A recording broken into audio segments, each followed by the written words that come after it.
Welcome back to our macabre series of shows featuring some of the worst things people have done to each other in the name of punishment. While in other shows we've talked about instruments of torture and killing that could be said to be basic. Claws that rip flesh, cudgels that smash bones. This particular instrument of horrifyingly inhumane torture could be said to have been cooked up by creative folks. As with just about anything we've talked about in this series, it would be unimaginable to suffer this treatment. But hey, we aren't going to say it's any worse than having your intestines chewed on by starving rats. Like that punishment though, this one was slow, making hanging or head chopping seem very merciful in comparison. This form of execution was created by the ancient Greeks. It had a few names, and it might also be called the Bronze Bull or the Sicilian Bull. But how do we know anything about it at all?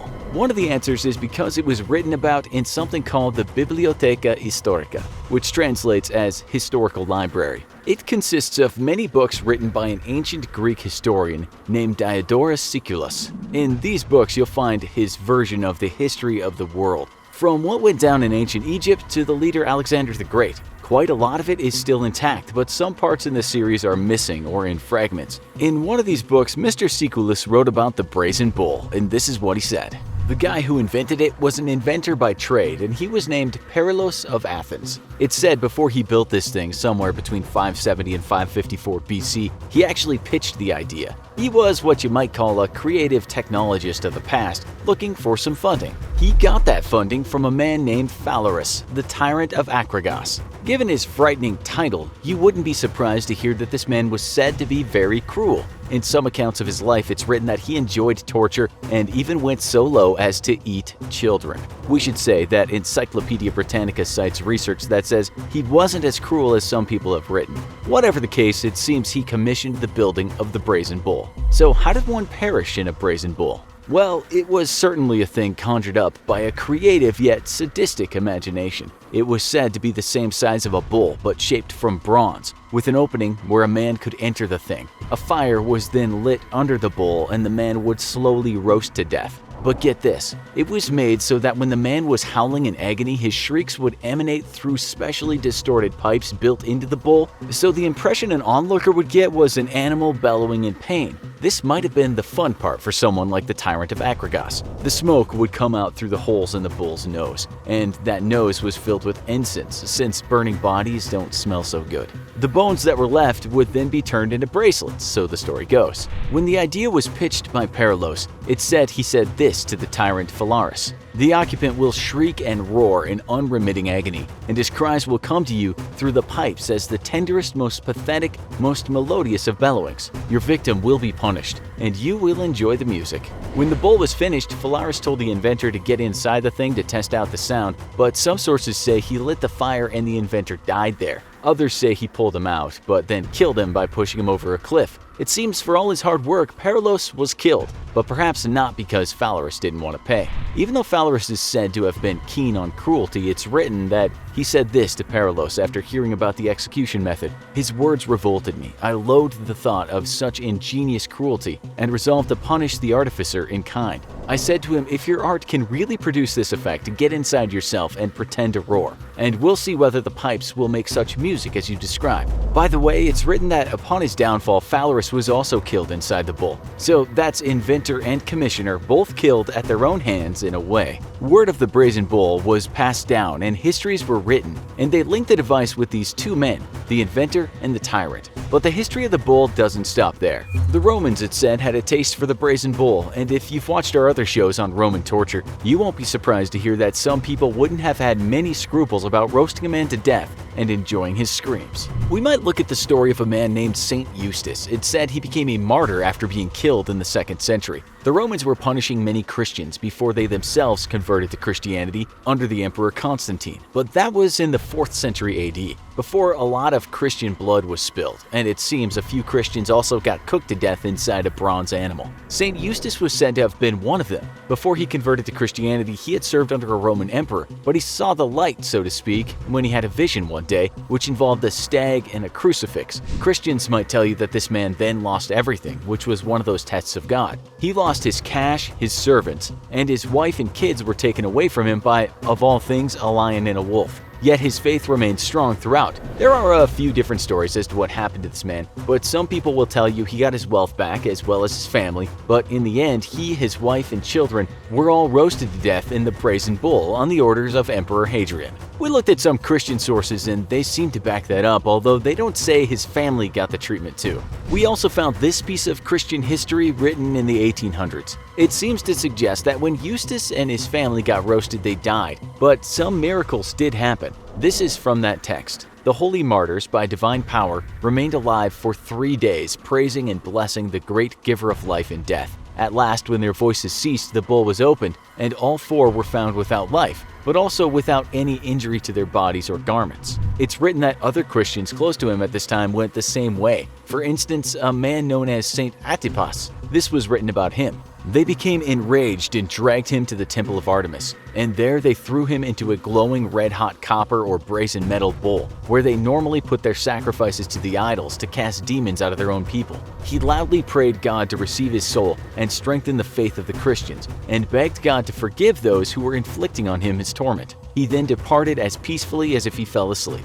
We should say that there are a lot of people who don't believe these stories and relate them more to legend than truth. It's not for us to say what's true or not.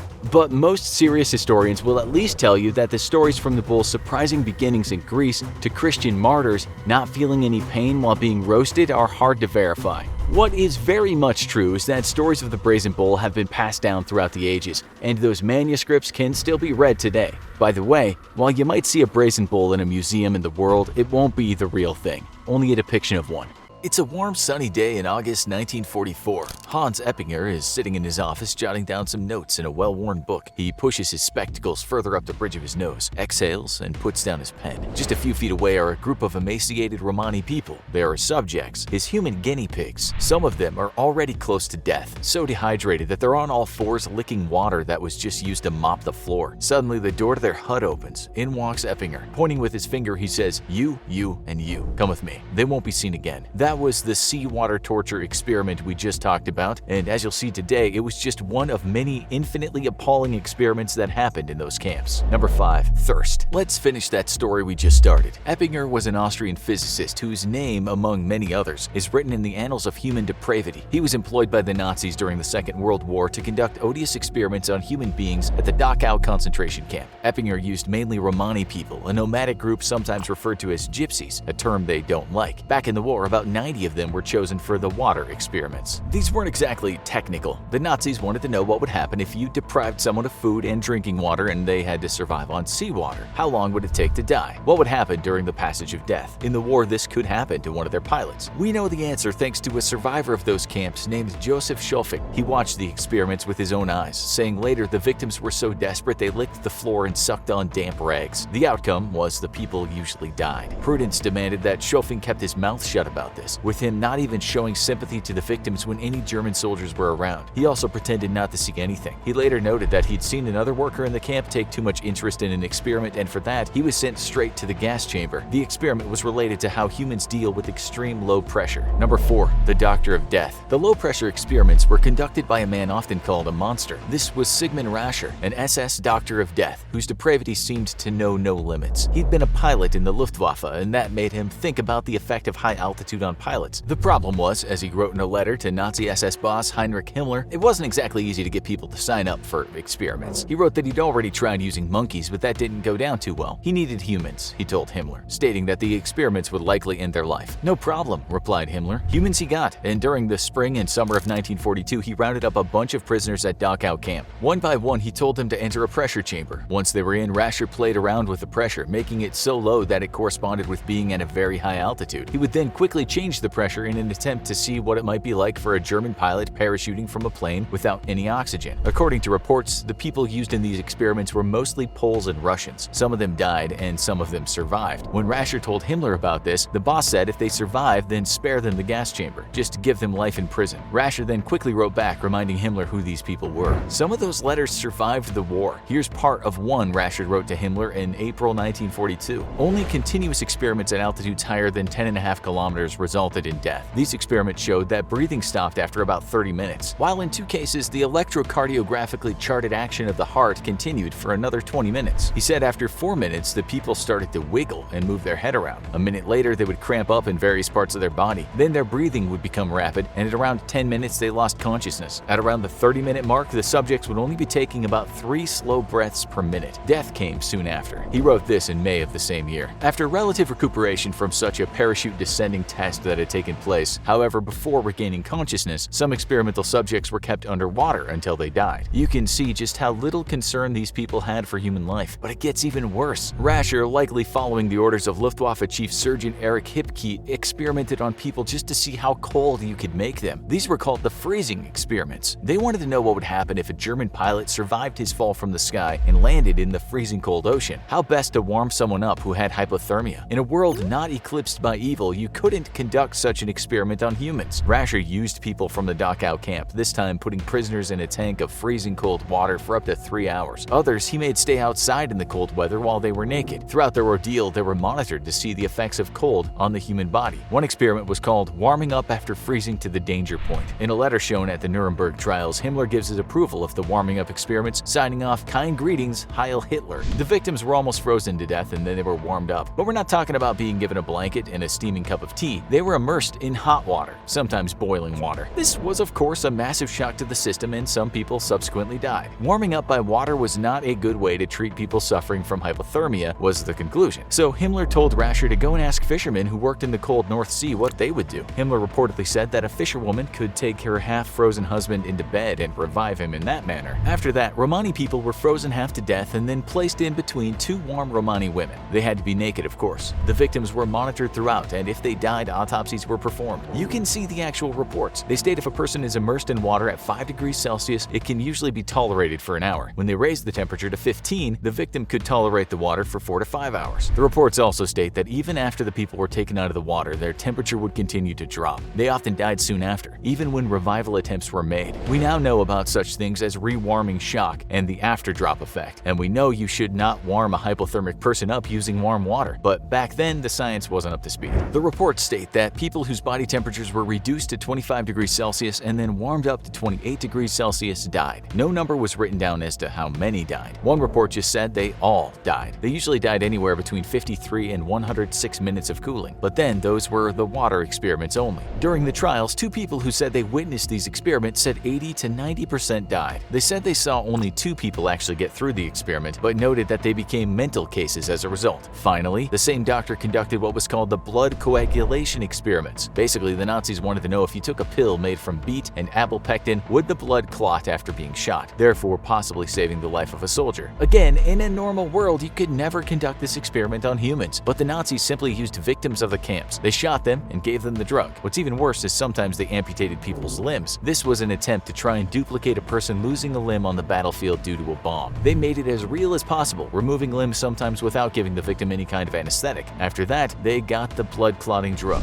In his notes, Rascher wrote, "The tests of this medicine showed no failures under most varied circumstances." This got back to Hitler himself, who was impressed with the experiment. As for what happened to the dead, it was later revealed that Rascher had a thing for human skin, using it to make handbags, gloves, slippers, saddles, pants, and other items. He sometimes sold these things to his colleagues, according to the book Medicine, Ethics, and the Third Reich. Since those reports were released to the world, scientists have said that Rascher lied in them, and there were many contradictions and inaccuracies. The Nazis also realized he'd lied at times. Rascher was arrested in 1944 on the order of Himmler after it was revealed he'd kidnapped 3 children. He was accused of scientific fraud and even murdering his assistant. He ended up being a prisoner himself at Dachau, and then in 1945 he was executed by firing squad. Okay, now for something very short but extremely terrifying. Number 3. Head injury. This account of one single experiment was told by a Holocaust survivor named Martin Small, who wrote that one day he and another prisoner were working at the house of a Nazi doctor named Dr. Wickman. He said the doctor took off somewhere, so he did some looking around and at one point found himself looking into a locked room by a window outside the house. In his own words, he said, "I placed my hands on the ledge and put my face to the window. I was not prepared for what was inside, and at first sight, I could not find words to interpret what I was looking at. I put my hand to my mouth as if trying to muffle my own outburst. I nearly vomited. 60 years later, I still cannot erase the vivid, terrible image." Okay, so what was he looking at? He described seeing a young boy strapped to a chair. Above him was a mechanized hammer that struck the boy over the head every few seconds. It wasn't hard enough to break the skull, but you can only imagine what it must have felt like after, say, an hour, a day, 2 days, and more. The guy said the boy was already driven mad, not dead, but not there either. He said the same doctor had actually saved him from being killed by another Nazi, so he was surprised he was torturing a little boy in the worst kind of way. I dropped to my knees in sickness and disgust, and I trembled, he wrote. It's hard to imagine a human doing that to another human, but of course you're about to hear something even worse. Sorry, that's just the way it's gonna be with this show. Number 2. Surgery. Surgery. It's an important thing during a time when many men are being shot to pieces on the battlefield. The best surgeons practice, of course, but who do you practice on besides victims on your own side? The answer for the Nazis was prisoners at the Ravensbrück concentration camp. Without any anesthesia at all, people had their bones removed, their nerves pulled out, their muscles plundered, all in the name of medical experimentation. The Nazis had 2 reasons for this. Firstly, they wanted to know if you remove something, how does it regenerate, if at all? Secondly, they were interested in seeing how transplants worked. They didn't seem to give a damn about making people disabled and putting them through what must have been the worst kind of pain. Just imagine being tied down and having parts of you removed. That happened to a woman 2 times, and she survived to tell the story. Her name was Jadwiga Kaminska, and she said she was a young girl and she was sent into surgery, and they did something to her that led to crippling pain. She didn't exactly know what they did, but said after she was grievously injured and suffered from infections. It's hard to say how many people were mutilated like this, but research shows there was a lot of victims trying to claim compensation after the war. There were photos too, such as the one of a Polish woman named Bogawila Babinska-Drobowska. She had a bit of her leg removed. The National Institutes of Health wrote that in all there were 27,759 known victims, made up of many nationalities, with about twice as many male victims as female victims. The people suffered all manner of injuries and many died. Reports state that some of the victims were called rabbits by the Nazis given the nature of the experiments. Some were cut deeply so it could be seen how quickly infections ensued. Sometimes the Nazis would rub dirt, cloth fibers, wood shavings, and even broken glass into the open wound. This was to accelerate the speed of infection. The victims were then given experimental drugs to see if the infection could be dealt with. The NIH wrote they operated on Barbara Pietersek 5 times in 1942 alone, causing left lower limb paralysis. At 16 years of age, she was the youngest of the rabbits. In another account, Nazi professor Gebhardt used 24 Polish women for an experiment. He wanted to see what would happen if you cut the blood flow off in a limb, and so he just tied something really tight around a part of their limb. The result, of course, was the area became necrotic. Experimental drugs were subsequently administered to the women. Nazi reports that were unearthed said in one experiment 13 people died from gangrene, while 6 others were taken out and shot so they could never tell anyone about what had happened to them. There's data to back all this up, so as unbelievable as it sounds, it happened. There are names and photographs of survivors. Another NIH report stated the surviving victims were permanently disabled both physically and psychologically. 4 of the surviving Polish women, Maria Broel-Plater, Jadwiga Dzido, Warasława Karolewska, and Maria Kuszmerczuk, testified during the doctor's trial and exhibited the scars on their legs. Then there was Dr. Ludwig Stumpfegger. He was partly responsible for bone graft experiments using the tibias of victims. In some cases, the tibia would be harvested and then transplanted to another victim who also had their tibia removed. During those same experiments, they did something called myomectomy. That's removing the skeletal muscle, and as you know, nerves were also taken out. Again, there are names and survivors and photographs. One such person was named Warasława Karolewska. She went through 6 separate surgeries, each involving the removal of bone, muscles, and nerves. She testified later describing how people were slaughtered and how she was experimented on. This is what she said happened to her after she passed out from pain. I regained my consciousness in the morning, and then I noticed that my leg was in a cast from the ankle up to the knee, and I felt a very strong pain in this leg and the high temperature. I noticed also that my leg was swollen from the toes up to the groin. The pain was increasing and the temperature too, and the next day I noticed some liquid was flowing from my leg. One day, she and other rabbits stood in line to be executed. A German officer asked her, "Why do you stand so in line as if you were to be executed?" She replied, "The operations are worse for us than executions, and we would prefer to be executed rather than to be operated on again." She explained in her testimony what had happened after the final operation. "I stayed in the hospital 6 months. I was in bed. I could not stretch my legs. I could not move them. I could not walk either." A doctor named Fisher later admitted to taking off entire limbs, saying he was just following orders. He wrote of one limb removal, "I was ordered to go to Ravensbrück and perform the operation of removal on that evening. I asked doctors Gebhardt and Schultz to describe exactly the technique which they wished me to follow." In a sworn affidavit, a Czech doctor named Dr. Zdenka Nidvidova Niedla wrote, "High amputations were performed. For example, even whole arms with shoulder blades or legs were amputated. These operations were performed mostly on insane women who were immediately killed after the operation by a quick injection of Evipan.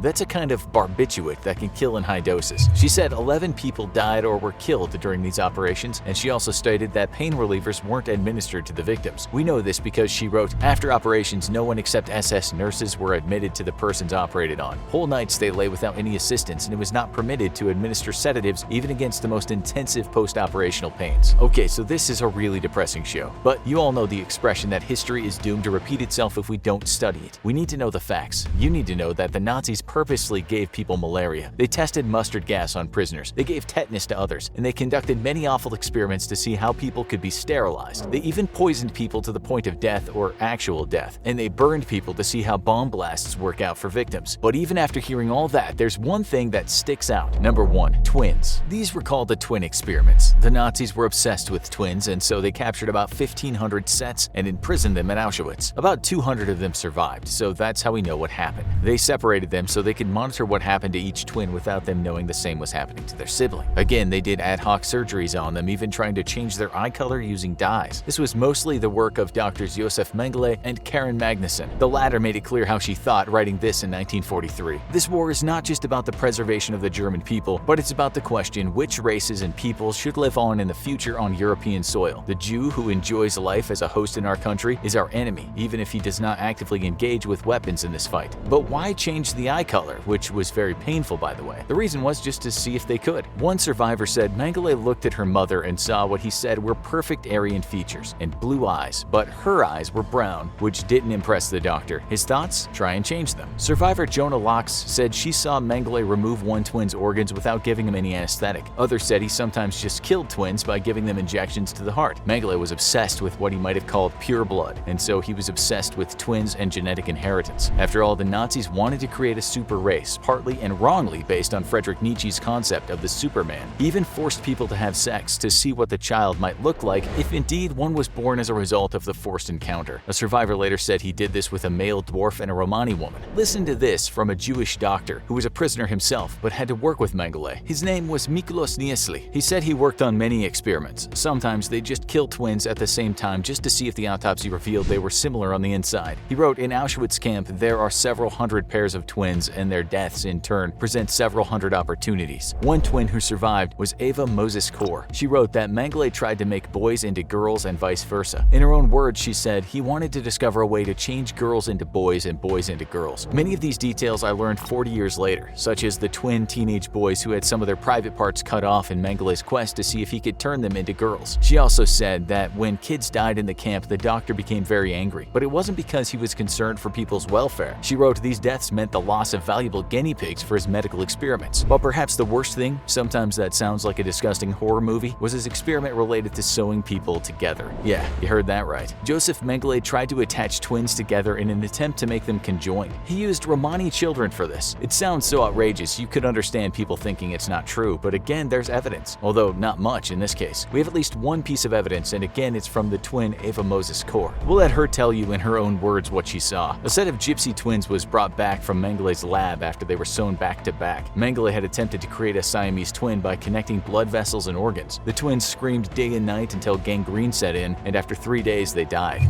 You would have preferred that they just went ahead and broke your bones, or perhaps ran your head under freezing cold water until you thought you were drowning. It would have been much better than the whiteness, that deafening, unrelenting whiteness. For months on end, you saw no colors at all. The cell was white, the walls, the door, and the floor. Your clothes were white, and all day and night they kept a bright white light shining. When they put food through the door, it was always the same dish, white rice on a white plate. Never did you hear any voices except those inside your head. If you wanted to use the bathroom, you had to slip a piece of white paper under the door, then guards wearing padded shoes would shuffle along silently to open the door, and then you could use the white bathroom. After months of this, you started to forget who you were. The voices in your head became real. You couldn't even remember what your parents looked like. Welcome to the world of white torture. What we just described to you is what sometimes is called an enhanced interrogation technique, and in this case what is referred to as extreme sensory deprivation. The person who suffered it is one Amir Fakhravar, a former prisoner in Iran. His crime was being critical of the Iranian regime. As an activist in the late 90s and early 2000s, he said he was imprisoned and interrogated on a number of occasions. He said that he's been beaten to the extent that his bones were broken, but nothing was as brutal as white torture. The good news for him is when he got out after spending 8 months in that white room, he managed to flee Iran and move to the USA. He was lucky. Other former regime critics who have had to stay at the notorious Evin prison in Iran have described how some inmates were tortured to death there. Some prisoners have been executed at Evin, others had parts of them amputated, some have been blinded, and most were kept in what has been called horrific conditions. Let's stick with Iran for a minute and hear what an Iranian journalist named Ebrahim Nabavi had to say about white torture. In 2004, he got on the phone to Human Rights Watch. This is part of the conversation. "Since I left Evin, I've not been able to sleep without sleeping pills. It is terrible. The loneliness never leaves you long after you're free. Every door that's closed on you. This is why we call it white torture. They get what they want without having to hit you. You begin to break, and once you break, they have control, and then you begin to confess." Another former prisoner in one of Iranian's white cells described it like this: "After 3 days, it becomes so difficult. Different people break at different times. We used to talk about when people would break. Some people broke after a few days, some could last much longer. It is absolute silence. After 3 days, I just wanted any words, even if it was swearing, even if it was a harsh interrogation." In a nutshell, that's what white torture is all about: breaking a person. It's when a government, and as you'll see, not only the Iranian government, wants a person to experience hell, and so they tell them what they want to know. It leaves no bruises, no scars, except for the ones of the psychological kind. Has this ever happened to prisoners housed in the USA? According to human rights organizations, the answer is yes. The New York Times in 2019 talked about the CIA's torture program, the enhanced interrogation techniques that have been used at Guantanamo Bay and other black sites, such as a secret prison the CIA had in Thailand. The techniques used included things such as keeping men in stress positions so they couldn't sleep for days, or waterboarding prisoners, or keeping men confined in a small box where they couldn't properly sit. The organization, called European Democratic Lawyers, wrote that interrogatory technicians working at the Guantanamo facility would sometimes take men and cover their eyes and ears. They'd then put thick gloves on the prisoners' hands and tie their feet. This kind of sensory deprivation was called a kind of white torture, but it sounds more like dark torture. Still, the outcome is the same. The prisoner begins to lose his mind. A similar thing went down at Abu Ghraib prison in Iraq, and the world got to know about this after a series of photos were released. The US Army would at times dress men in boiler suits, tie them, put masks over their mouths, and cover their eyes and ears. The result of the torture would always be a numbing of the prisoner's senses, so much so that they began to mentally unravel. But the British were doing a similar thing a long time before it happened in Iraq. In the 70s, people suspected of being involved with the Irish Republican Army were taken from their homes or off the streets without standing trial. They were then taken to a secret interrogation center and were put through something called the 5 techniques. Those were hooding, wall standing, deprivation of sleep, subjection to noise, and deprivation of food and drink. When the men were in their cells, they were handcuffed and hooded, so they were literally in the dark all the time. To make things worse, the British continuously played a recording of a hissing noise, or what's being called a kind of white noise. The prisoners might at times get kicked in the groin, having not even knowing someone had entered their cell. This created constant stress and the inability to sleep. What was the object of this sensory deprivation? It was to cause the worst kind of depression, crippling anxiety, and after a while hallucinations and even a loss of consciousness. The Brits used it in the Iraq War too, and imported it to the US, Israel, and Brazil. How did countries get away with this? Well, they say it's not strictly torture and more enhanced interrogation, something human rights groups have been criticizing for years. In Venezuela, the authorities have their own unique take on white torture. Underneath a building in the city of Caracas, there's a place called La Tumba, or the tomb in English. There, prisoners are kept in tiny cells that are painted white. They're not allowed any interaction with guards or other prisoners, and they can hear no sounds. All day and night, a bright light shines in their cell, and so after a while, the prisoners have no idea what time it is. Not surprisingly, there are reports of some of them trying to kill themselves. Others might suffer from vomiting, diarrhea, or hallucinations. One mother of an inmate told the media he's buried alive, practically waiting to die. Could you survive white torture? We doubt it. We doubt anyone could get through white torture without succumbing to madness. Human Rights Watch spoke to a former inmate of a place called Prison 59 in Iran. That prisoner had seen the isolation cells and had this to say about them: "I cannot imagine spending one night in those solitary cells without losing my mind." And it's not just about what happens in the white rooms, but what happens once you get out. As one former detainee in Iran said, "I went in as one person and came out another person." It's pitch black and freezing cold. Your hands are busted from being strung up, and it hurts to wipe the tears from your eyes. The cell you're confined to is 4 stone walls and a door. You cannot hear or see anything. Suddenly, men arrive at your cell. They muscle you through the prison, take you outside, and strip off your clothes. A rope is fastened around your ankles. You're to be pulled through London in front of jeering crowds. All the while, the streets shear the skin from your body. You're hanged, and then you have the limbs cut from your body. And as your life starts to fade, the last thing you see are your own insides being pulled out. You're now dead, but your head will be removed, preserved in tar, and put on a pike atop London Bridge for everyone to see. Now, that's a tough prison. The story you've just heard is something that happened to the Scottish knight Sir William Wallace, a man who fought for Scottish independence and was captured by the English and charged with high treason. And in case you're wondering, Mel Gibson's Braveheart movie about Wallace didn't exactly portray the real events, but hey, Hollywood censors might have had something to say about evisceration and dismemberment on the big screen.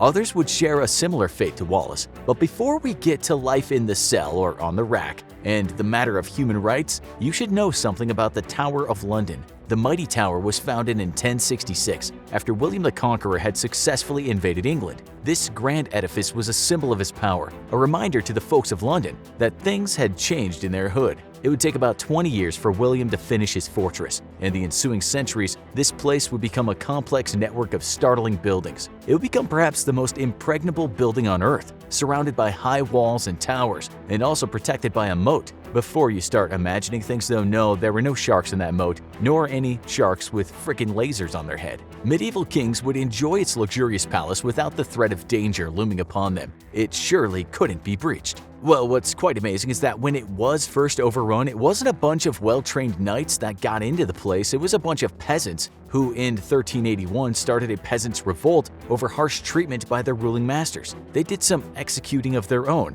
and even sat on the king's bed as if to mock the ruler. So yes, the Tower of London was a great and magnificent unbreachable edifice, but not when 400 peasants had enough of being treated like animals. The tower became a last line of defense, an extravagant palace, an armory, a mint where cash was made, and the home of the crown jewels. But today, we're interested in one part of the tower, and that's where the alleged offenders went. People were sent to the Tower prison from as early as the year 1100, and there have been some big names that had to stay in the cells of the prison over the years. It's actually quite surprising that some of the last people to be imprisoned there were the infamous London gangsters, the Cray twins, who did a short stint in the tower in the late 1950s after assaulting a policeman. It's not likely that we're ever going to do a show on a more historic prison, so we might now ask how conditions changed over the years in there. What fate beheld someone accused of treason in the 1500s? Was torture always part of prison life? What was the worst thing that could happen to a person in the Tower of London? And did anyone ever make the best of it? We'll start with one of the prison's first famous occupants, which was one Ranulph Flambard. England's new king Henry I sent Ranulph to the Tower after accusing him of embezzlement in 1100. You could say that prison security was a bit lax in those days, because as legend has it, Ranulph had managed to get some wine smuggled in. He then gave that to the guards and they ended up catching a few drunken Z's. Ranulph then used a rope to climb down the tower. He managed to cross the English Channel and find safety in Normandy. Okay, so we have some very early security issues, but this kind of thing would happen again. In 1597, a couple of imprisoned Catholics managed to do the rope trick again and get out of the tower. This must have been especially hard because they'd been horribly tortured and had their hands mangled. Imagine climbing down a rope when your hands are broken. And just to let you know what kind of torture you might receive as a 16th century prisoner, we have a record of it for you written by someone at the time. Part of it goes like this. Twice he's been hung up by the hands with great cruelty on the part of the others, and no less patience on his own.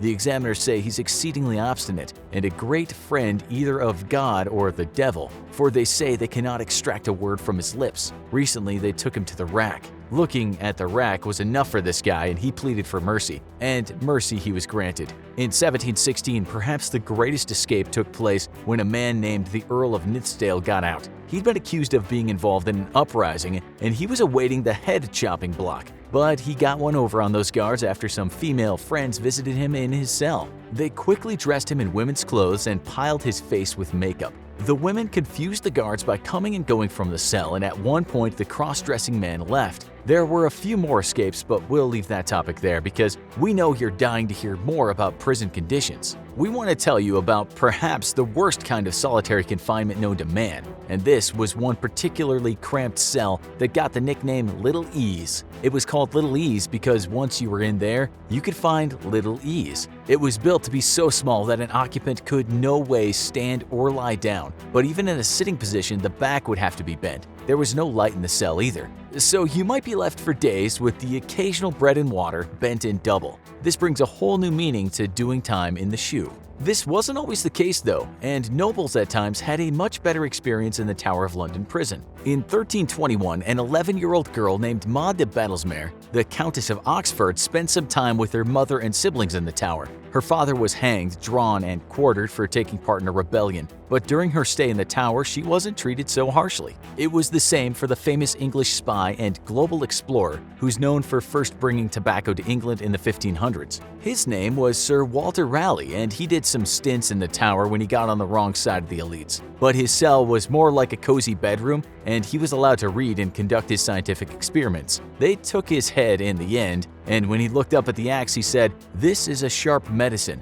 but it is a physician for all diseases and miseries." That was a positive way to look at execution. So a stay in the Tower of London prison back in the day could have been absolutely awful or not that bad, depending on who you had annoyed and what crime you'd been accused of. A man named Guy Fawkes didn't get a nice room with a view, and instead he was confined to the dungeon keep. This was about as low as a man could go, but Fawkes was one of the conspirators behind something called the Gunpowder Treason Plot. On November 5, 1605, he was found guarding 36 barrels of gunpowder under the House of Lords, which is part of the Parliament of the United Kingdom. If successful, they would have blown the place to pieces and killed a lot of important people. That's partly why we have the anonymous masks today and why the sadistic Brits still celebrate each year how this man named Guy cruelly met his end. Snitches might get stitches these days, but we think if modern-day prisoners were put through what Guy Fawkes endured, then they would give up their friends. At first, Fawkes said his name was actually John Johnson, but he was proud to admit that he wanted to blow all those people up.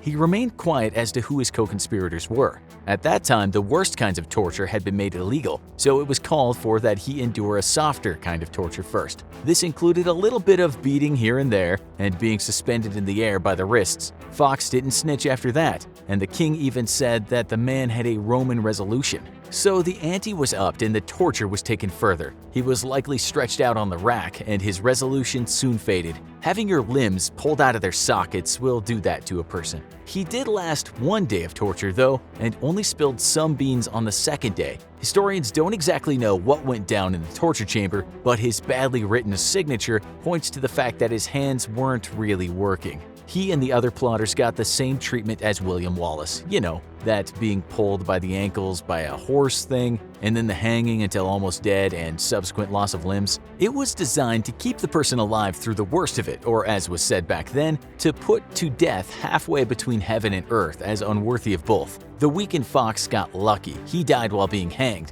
which must have annoyed some of his haters. So conditions weren't always great in the Tower of London prison, and sometimes the best a person could hope for was a comfortable cell followed by a quick and painless beheading. Torture wasn't all that common, and it happened mostly to those charged with the worst of crimes and information to give. The 16th and 17th centuries were particularly bad centuries for torture. During that time period, there were 3 kinds of tortures preferred among the torturers, and one was called the manacles. It's worse than it sounds, but Fawkes apparently sailed through the manacles and kept his mouth shut. It consisted of putting steel handcuffs on a person, but then hanging them in the air from those cuffs for a certain period of time. This would cause a lot of pain and sometimes broken wrists. If no information was forthcoming, then the person might experience something called the scavenger's daughter, which was basically having your body parts strapped in irons in a very, very uncomfortable position. It's been called a kind of inverse of the rack. You're not pulled apart, but painfully wrapped up.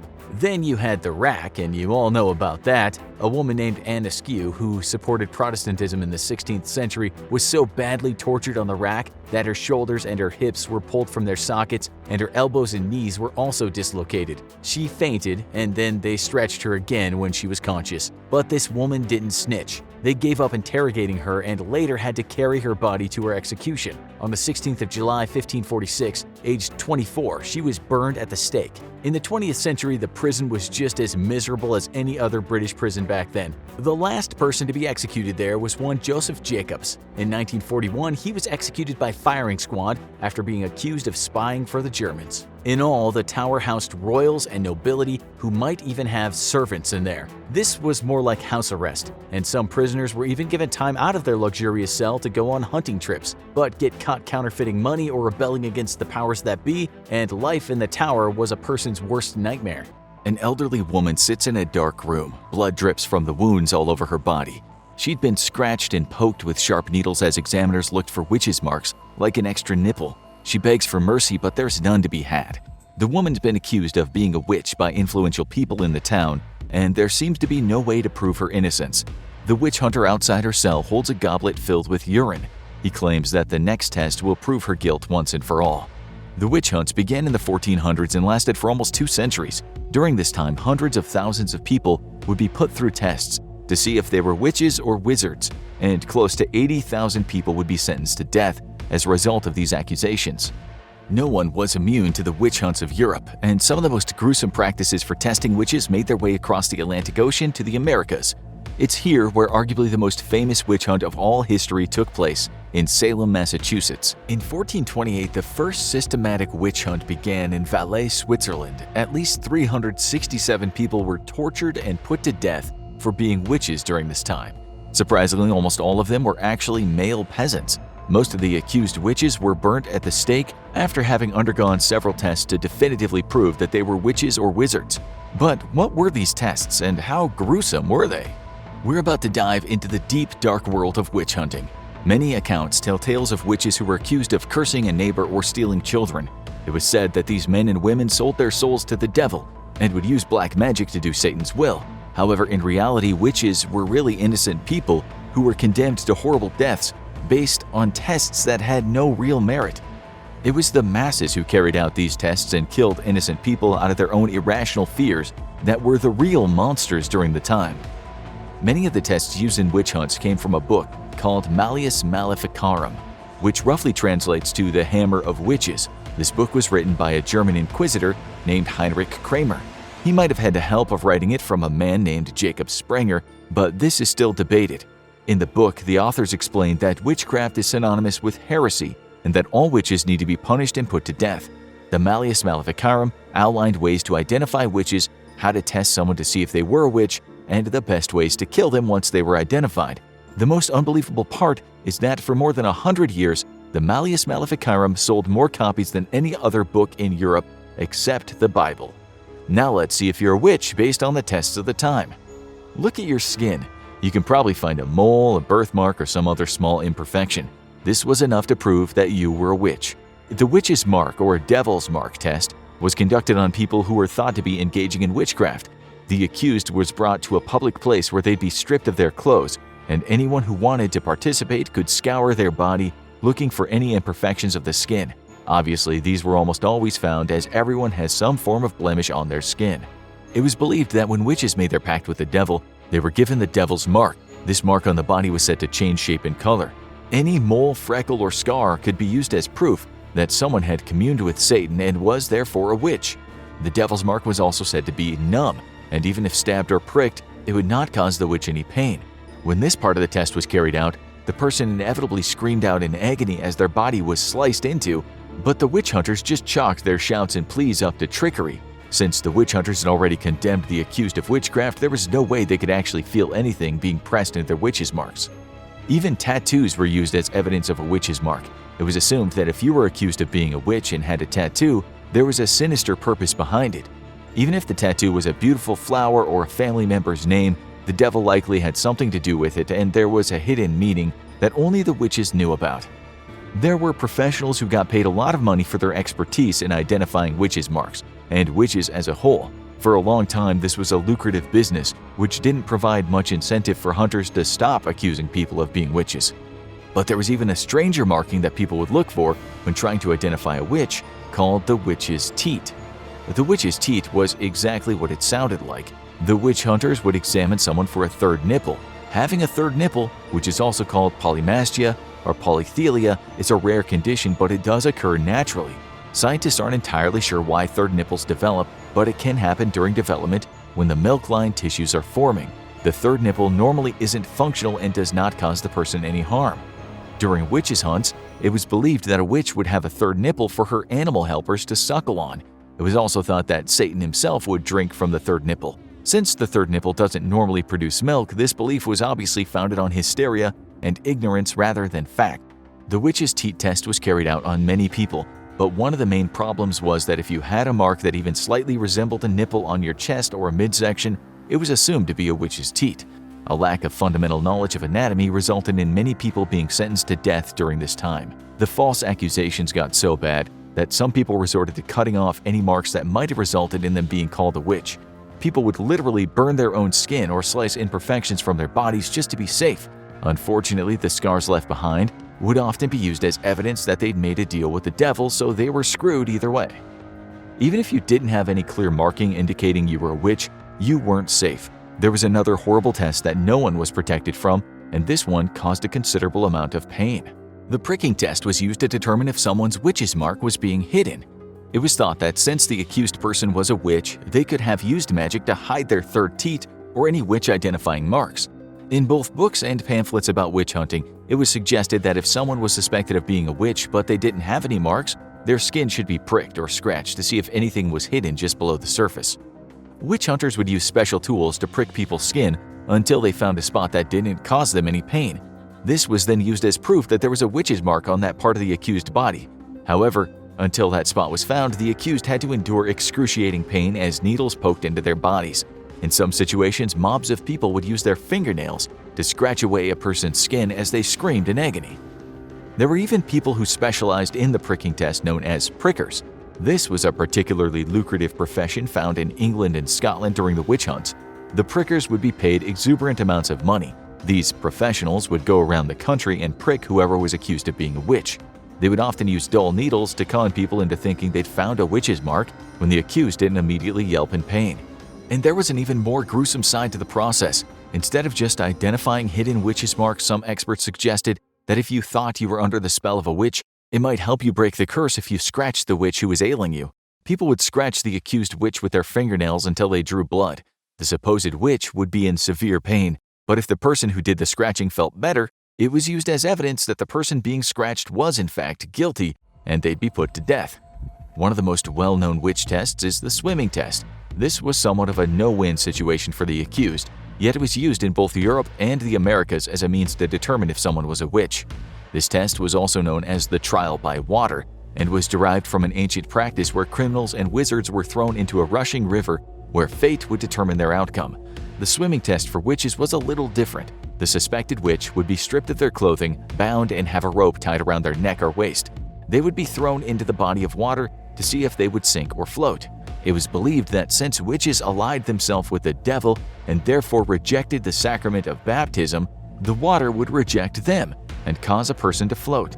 If the accused person was thrown into the water and they floated, they were automatically confirmed to be a witch. On the other hand, if they sank, they would be declared innocent. The problem was that since the rope to pull them out of the water was tied to their neck or waist, the knot would sometimes come undone, and the person would drown as a result. Other times, the rope would cut off their air supply long enough for them to asphyxiate as they were being pulled ashore. In both circumstances, the person was no longer thought to be a witch, but they would also be dead. At this point, it should be pretty clear that the witch hunts were by no means fair or unbiased. This next test seemed to be geared toward condemning the illiterate more than actual witches. The prayer test required that someone accused of witchcraft recite verses from the Holy Bible verbatim. The Lord's Prayer was the scripture most often used in the test. Most people knew these verses word for word. However, it would be pretty nerve-wracking to recite it perfectly when your life was on the line. This often caused people to make mistakes, stutter, or omit words. In all of these circumstances, the person was declared a witch and sentenced to death. Other times, people who had never been taught to read were asked to recite verses straight from the Bible. Obviously, they would fail miserably as they were illiterate, which then proved to witch hunters that they were guilty. But even if someone could repeat scripture without any mistakes, it didn't necessarily mean they were safe. During the Salem witch trials, George Burroughs was tried as a witch and found guilty. He was sentenced to death by hanging. On the day of his execution, George Burroughs stood on the gallows platform and recited the Lord's Prayer perfectly, as the noose was placed around his neck. Even still, it was determined that his words were nothing but a clever trick orchestrated by the devil. The logic doesn't really check out, but nothing about witch tests made much sense. Even though people were afraid of witches, they didn't mind poking and prodding them. In fact, there was even a touch test that was used to determine if someone was a witch. The touch test was carried out by the victims who were affected by the accused witch. To see if someone really was a witch, the person who had been cursed or ailed would touch them to see if a special reaction occurred. For example, people who fainted or had seizures might suspect a witch had made them sick. If they then blamed someone for casting a spell on them, that person would be brought into the room, and the so-called victim would touch them. If nothing happened, then the accused person was innocent. However, if the sick person felt better, or even stated they felt a slight change, it was proof that the other person was a witch. This likely led to many innocent people being labeled as witches. It wasn't uncommon for people to declare that someone they didn't like or get along with was a witch.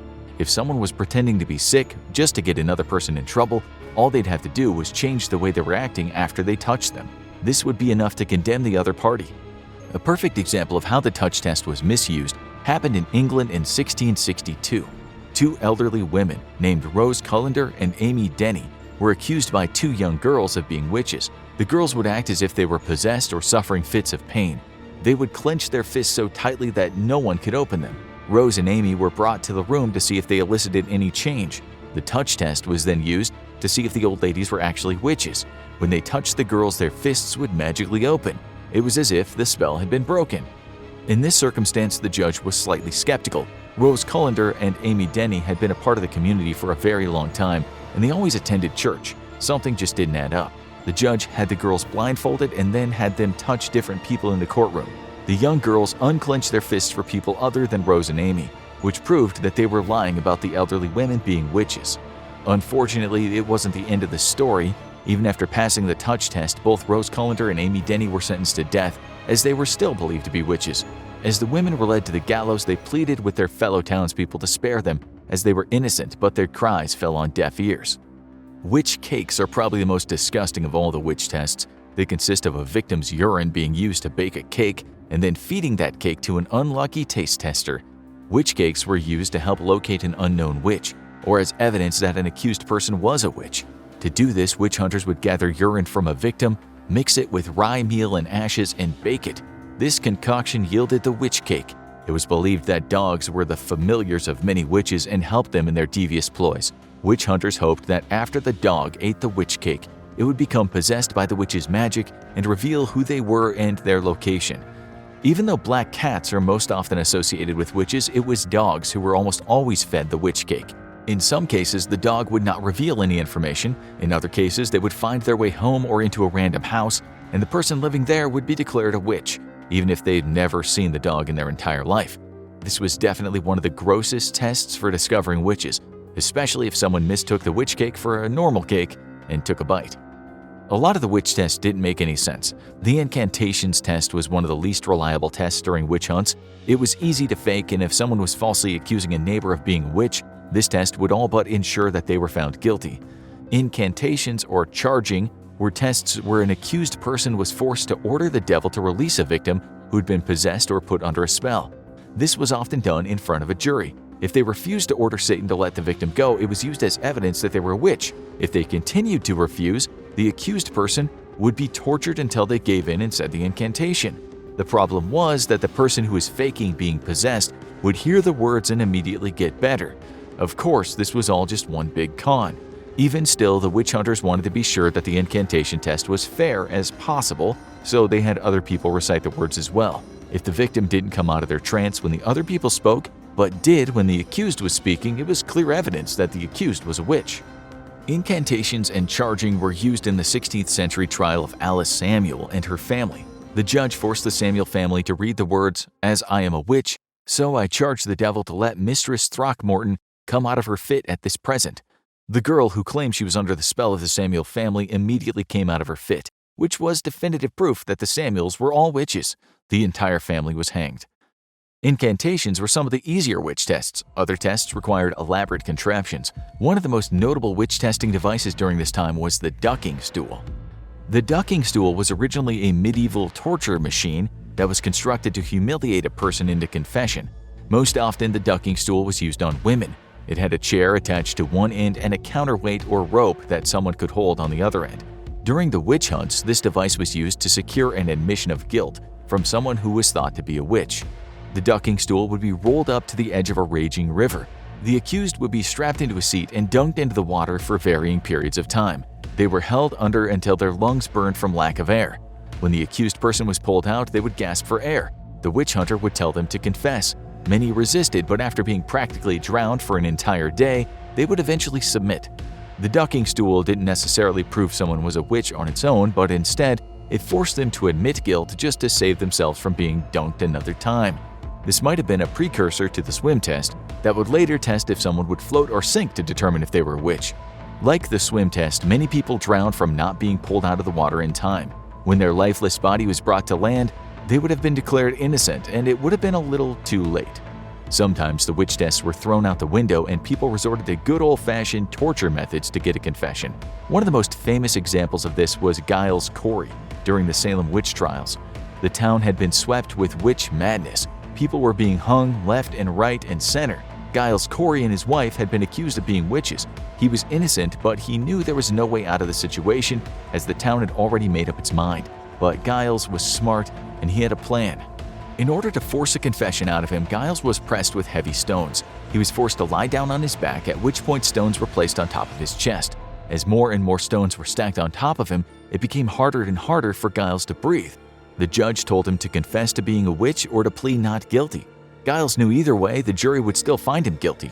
The problem was that if this happened, all of his land would be taken and his sons would be left with nothing. There was a loophole, however. His land could not be seized if he did not enter a plea and go to trial. By abstaining from declaring himself guilty or not guilty, he would ensure that when he died, his family would still retain the rights to their land. As the judge yelled at Giles to confess, plead innocent, or just say something, Giles looked at him with a smirk and said 2 words: more weight. Giles Corey was crushed to death by the heavy stones. Even though the judge and the witch hunters believed he was a witch, there was no way to prove it. Therefore, his family retained the rights to their land, and his sons inherited what was rightfully theirs. Another interesting way witches were identified was by weighing them against a stack of Bibles. This test was done to identify if someone was lighter than the holy books. It was widely believed that since witches could fly on broomsticks and float on water, they must have been incredibly light. If someone weighed less than a stack of Bibles, it meant that they must have been a witch. Unfortunately, like with most of the witch tests, the results could often be tampered with. It wasn't uncommon for the witch hunter conducting the test to be paid off. In these circumstances, they might put extra weight on the side of the Bibles or would physically push the scale down. This would cause the person on the other side to appear lighter than the books. They would be declared guilty of being a witch and either be hung or burned at the stake. It is slightly ironic that a test using a holy Bible, which was the moral compass of the day, would often have the results skewed in a very immoral way. But nothing during the witch hunts made much sense. In fact, one of the most used tests for identifying witches wasn't even a test at all. If you looked like a witch, it was enough to condemn you to death. This happened to older women who might have had a crooked nose or blemishes on their face. One English Puritan cleric named John Gall even declared that every old woman with a wrinkled face, furrowed brow, a hairy lip, a gobber tooth, a squint eye, a squeaking voice, or a scalding tongue, a dog or a cat by her side, is not only suspected but pronounced for a witch. It's not clear what Gall had against innocent little old ladies, but this was a sentiment that condemned countless innocent people to their deaths during the witch hunts in Europe and America. We've come a long way since the witch hunts, and now people can dress up as witches for Halloween with little fear of being accused of witchcraft and sentenced to death. You might be wondering how things have gotten so bad so quickly during the 1400s. Some believe that it was a battle between Catholicism and Protestantism for control of people's immortal souls that launched the witch hunts. Others think the loss of crops and resulting starvation due to the Little Ice Age might have led people to look for someone to blame for their hardships. It's not totally clear why the witch hunts started, but the Malleus Maleficarum definitely helped fuel the fire once they began. The witch hunts ended around the same time as the 30 Years' War, and this might have been the result of political stability returning to the region. It was also the beginning of the Enlightenment, when science and critical thinking started to take more of a prominent role in society. Rational thought and witches could not coexist, and therefore, the witch superstitions fell by the wayside. Witch tests and deaths seem to have stopped where they started. and it's claimed that the last witch to be executed during the witch hunts of Europe was Anna Göldi in Glarus, Switzerland. She was decapitated on June 13, 1782. It's unknown which tests were used to prove she was a witch.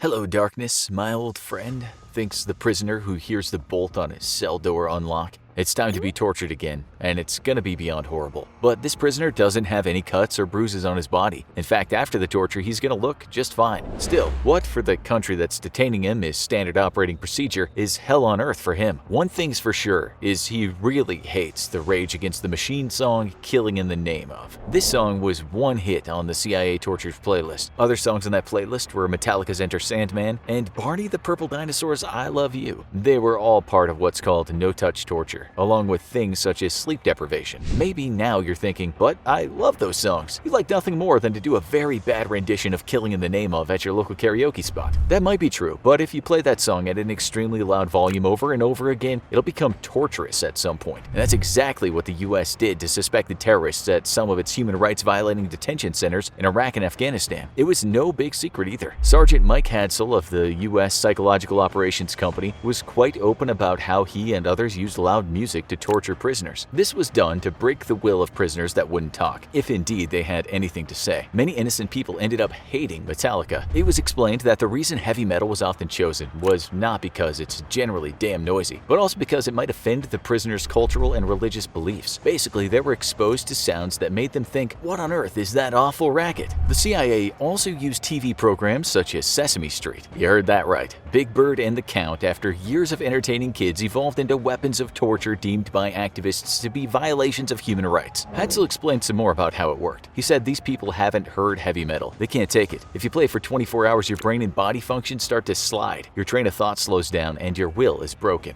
That's when we come in and talk to them. It still seems a bit weird, but apparently it works, even the kids' TV stuff. This is what one US operative told Newsweek. "In training, they forced me to listen to Barney I Love You song for 45 minutes. I never want to go through that again." Compared to other kinds of torture, the US has said even though it drives people up the wall and breaks their will, it doesn't have any long-term devastating psychological effects. Still, that's probably best answered by the prisoners. One of those prisoners told Amnesty International that he was kept awake with loud songs for a period of 4 days, even though the very mention of Barney will always elicit a laugh. Can you imagine that short song being repeated at an extreme volume for 4 whole days? He was innocent too. Amnesty said, "It's a very difficult line to draw between what constitutes discomfort and what constitutes torture. People have actually undertaken studies on music torture. It's sometimes called futility music because it's supposed to tell the victim that any kind of resistance to the music is totally futile. It's gonna play and play until you break." Just imagine it right now, you trapped in your bathroom with a speaker on the wall, blaring out some strange song you hate, not for an hour, but for days. Torture goes back long before the hellholes in Guantanamo and Abu Ghraib came about. Many years before the US sent alleged terrorists around the bend with Eminem's Real Slim Shady and the Meow Mix theme song, they dabbled in Van Halen. When the US invaded Panama in 1989, its leader Manuel Noriega hid in an embassy. Operatives wanted to get him out without causing too much damage. Outside the embassy, they blasted Van Halen's song Panama, and for days on end also played The Howard Stern Show, among other sounds most of us are familiar with. Noriega lasted a month and then handed himself in. You have to ask if it was the music that did it. According to The Guardian, it was. The newspaper wrote that Noriega couldn't handle the sanity-destroying power of mallrat music. The article explained that General Mad Max Thurman ordered the embassy to be surrounded by loudspeakers. There was nowhere to hide. Since it was December and we expect the US troops were in a good mood, the first songs played were all Christmas tunes. Things took a darker turn when Deck the Halls was replaced by Billy Idol's Flesh for Fantasy and Welcome to the Jungle by Guns N' Roses. After Black Sabbath's War Pigs kicked in, Noriega was on his last legs, but it was the mall music that broke his will. It doesn't always work though. The people holed up at Waco during the tragic siege were assaulted by torture music from the FBI. They didn't get much classic rock though. Instead, they were pelted with bugle calls and Tibetan chants. They also got some soft rock from Barry Manilow, which admittedly could be deemed a breach of human rights. Cult leader David Koresh hit right back, plugging in some speakers and playing music back at the FBI. He also got his band together and played some tunes. According to one of the hostage rescue team workers, he had his little band in there and all of a sudden he starts playing, and we were 200 plus yards away and we had to yell at each other to hear. And it went on for several hours. It might not have worked in that time, but according to a document written by the FBI, it usually does. That document said it would take 4 days to break someone doing an interrogation, 16 hours with lights and music on, and 4 hours off.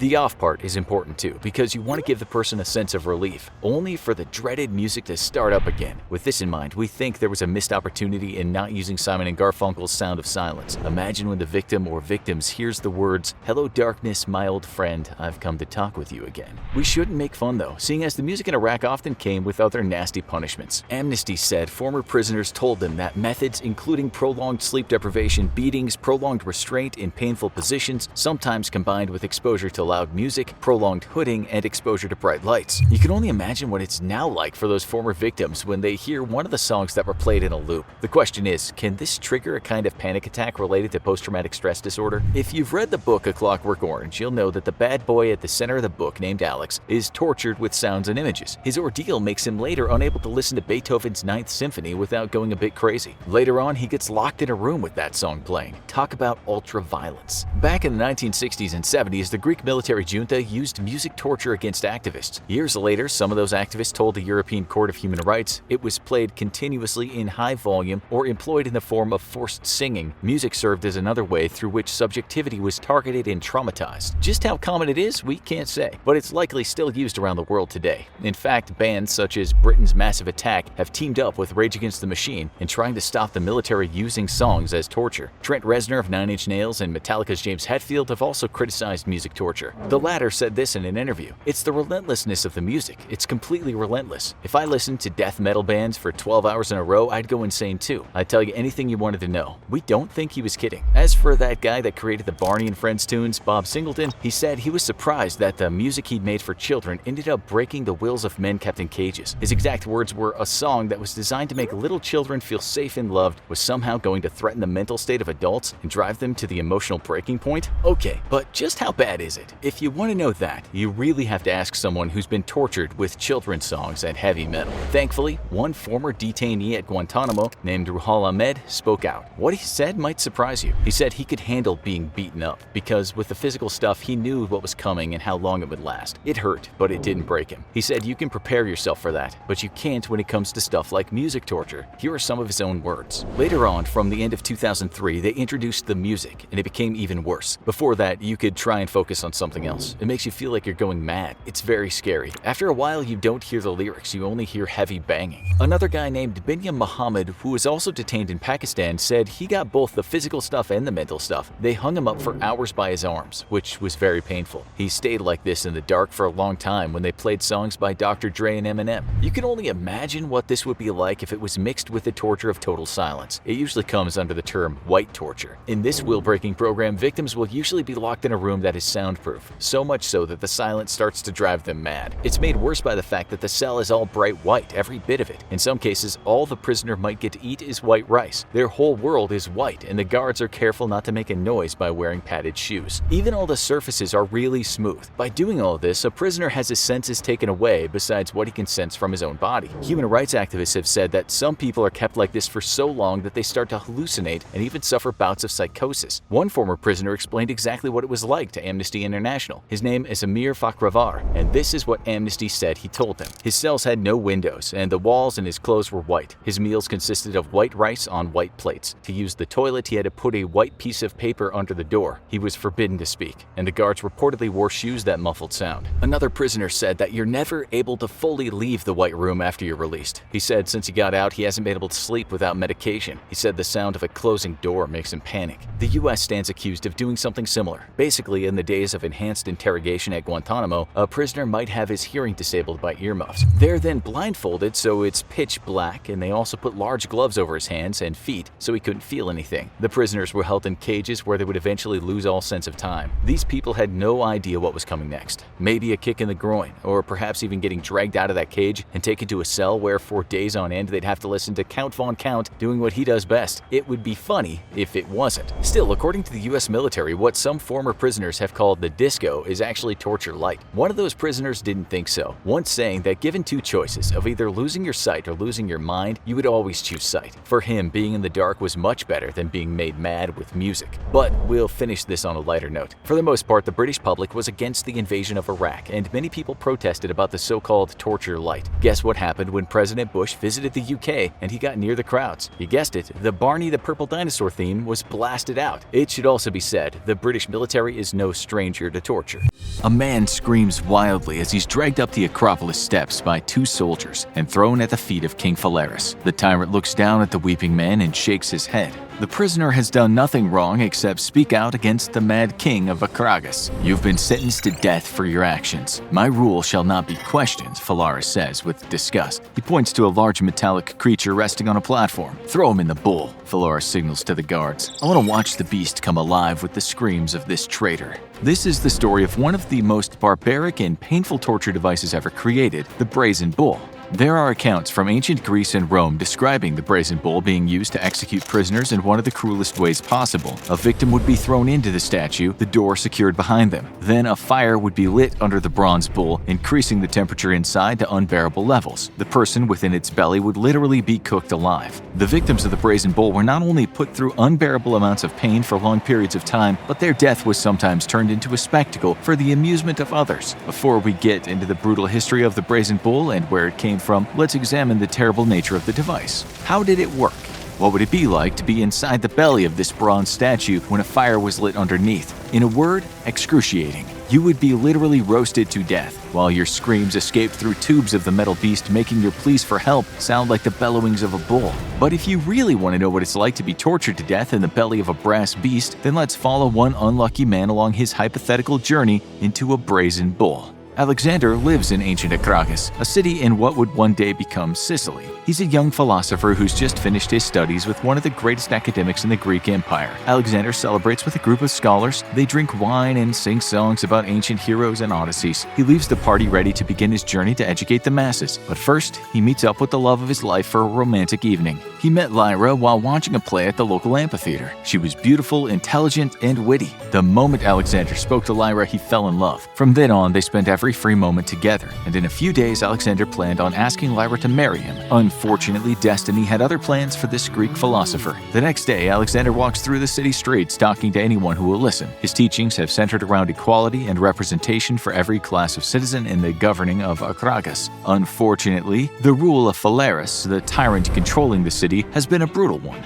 People's rights have been stripped away, free speech has been all but eliminated by the evil ruler. Alexander knows that if he can gather enough support from the citizens of the city, there could be change. Alexander stands atop a marble bench, looking out at the people gathering in front of him. He sees starving farmers and poor merchants, both of which have lost practically everything to the greed of Phalaris. Alexander shouts that equality is key, and that all men should be able to think freely and pursue their dreams without being hindered by a tyrant. As he speaks, a group of soldiers pushes through the crowd. The citizens of Akragas flee as Alexander is pulled from the bench and thrown to the ground. The guards begin to kick the philosopher repeatedly as they shout for the crowd to disperse. Alexander gasps for oxygen, but with every blow, the air is pushed out of his lungs. He feels like he's gonna suffocate to death, but then the beating stops. The guards pull Alexander to his feet and drag him toward the palace. Alexander's blood seeps into the ground, leaving a red trail in the dirt as he's dragged down the path to the palace steps. The guards carry him up to the top of the Acropolis where Phalaris awaits. I have heard your teachings, young Alexander, and I must admit I am displeased with your lies that you've been spreading, Phalaris says with a wicked smile. Alexander tries to speak, but one of the soldiers punches him in the stomach before any words can come out. He doubles over in pain and falls to his knees. There's only one thing to be done with traitors who try to overthrow my rule,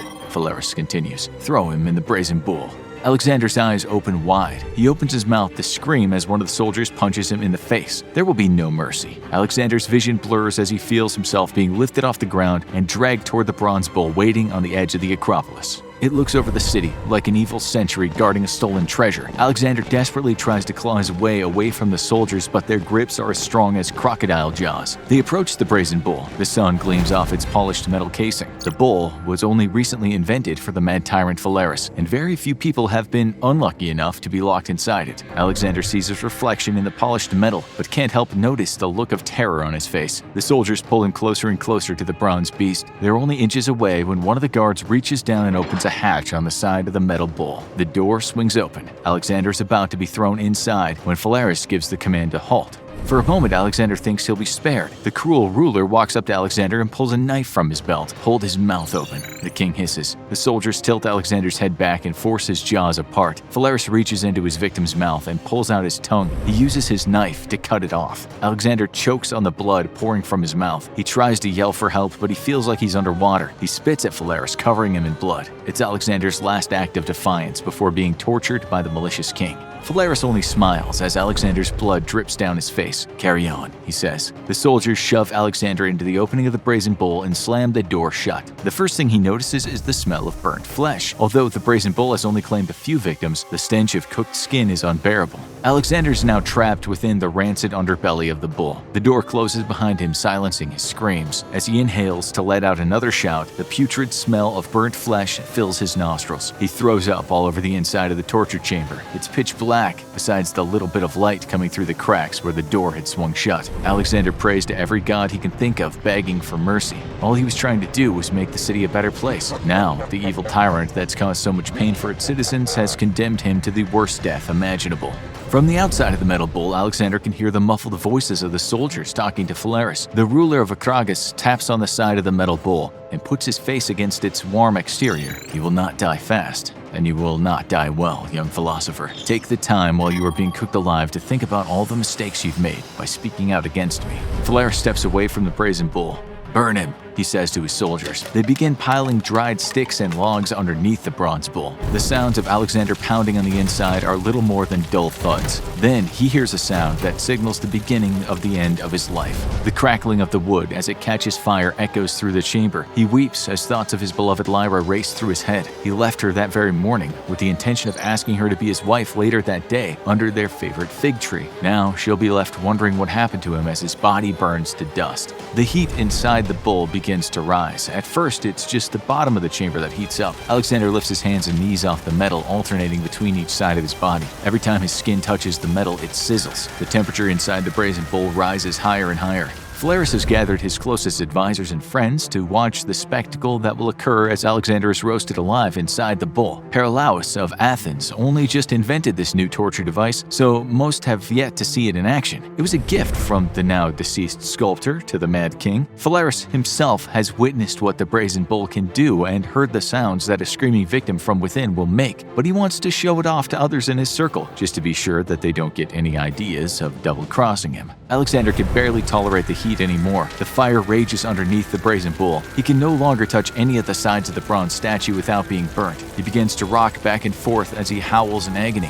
The entire bronze statue shifts as Alexander throws his weight against the sides of the bull. His shrieks escape through the series of tubes contained within the statue. His voice is distorted to sound like the snorting and grunting of a real bull.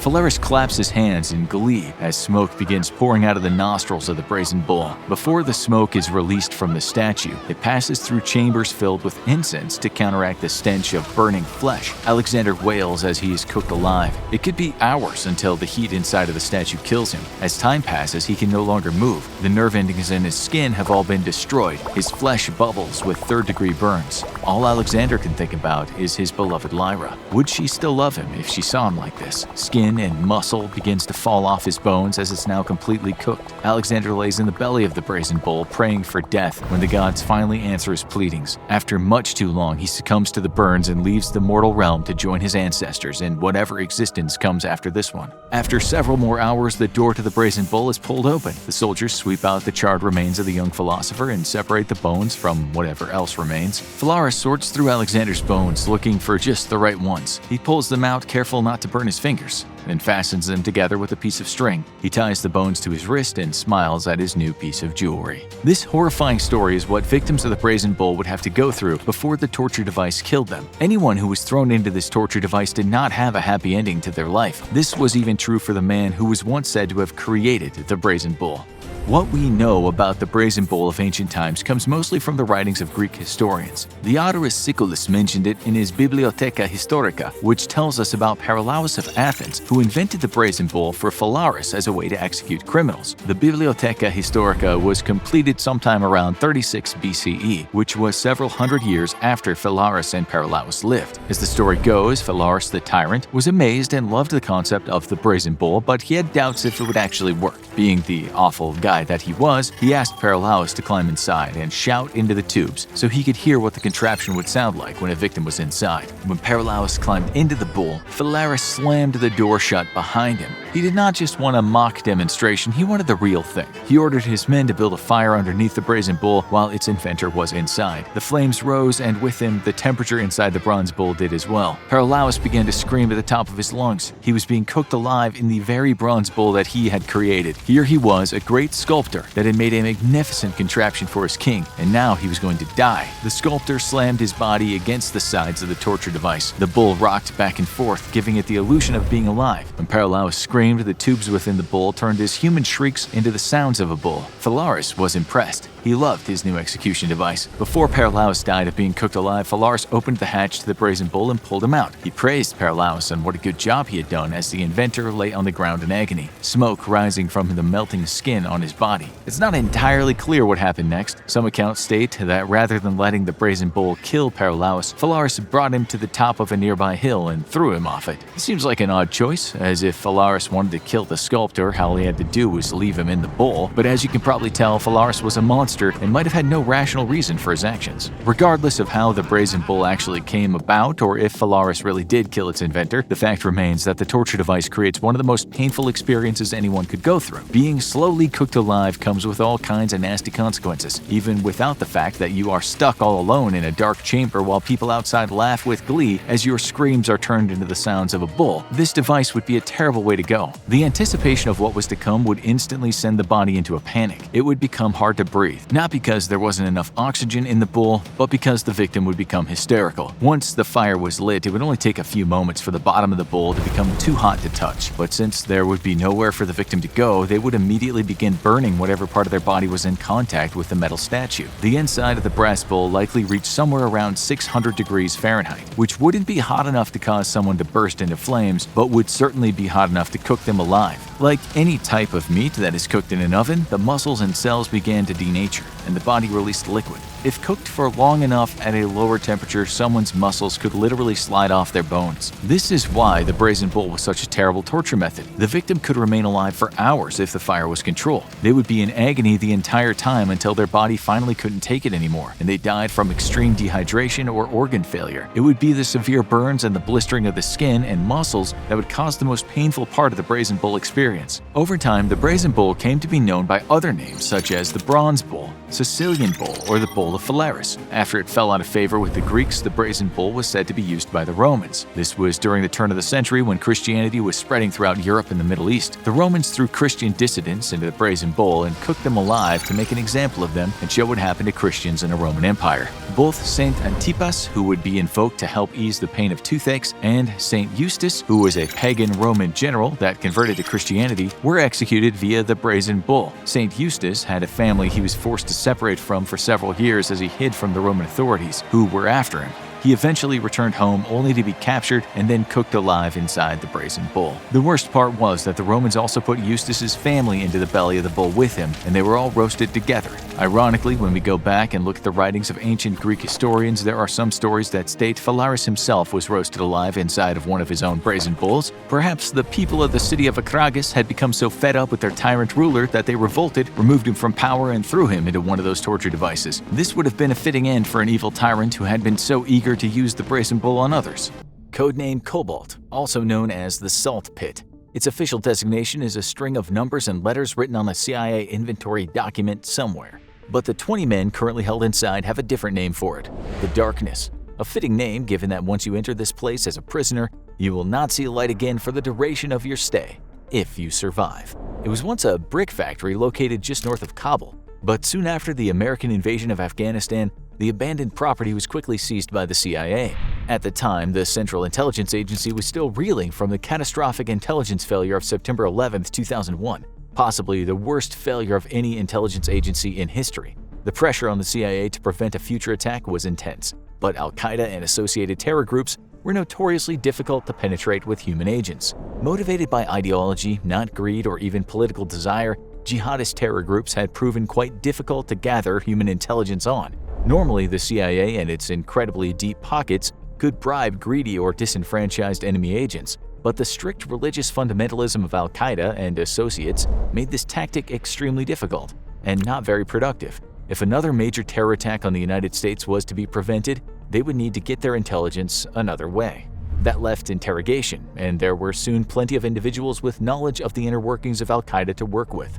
Experience in Vietnam had proven to the CIA that physical torture was largely ineffective at providing good intel. These findings were backed up by leaked KGB intelligence reports. The Russians, fond of physical interrogations, had discovered a similar lack of effectiveness in using physical torture to extract actionable intelligence. Plus, it was a bad look for the CIA and America. The United States was the injured party here. They were supposed to be the good guys. Torture was unacceptable. But enhanced interrogation techniques? Well, if it didn't leave a mark or cause permanent physical harm, it couldn't possibly be torture. Within a month of opening, the salt pit was already at maximum capacity.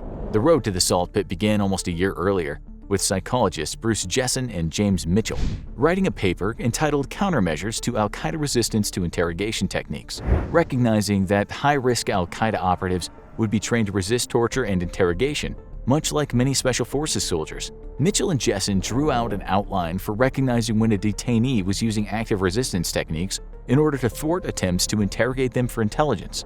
The duo's insight was gleaned from the reading of what had become known as the Manchester Manual, an al-Qaeda training manual discovered during a police raid in Manchester, England, which outlined techniques for resisting interrogations. These techniques included things like rehearsing and sticking to a single story, requesting a lawyer, complaining about prison conditions to authorities and the media, asking for constant medical attention, and reporting that one had been subjected to torture.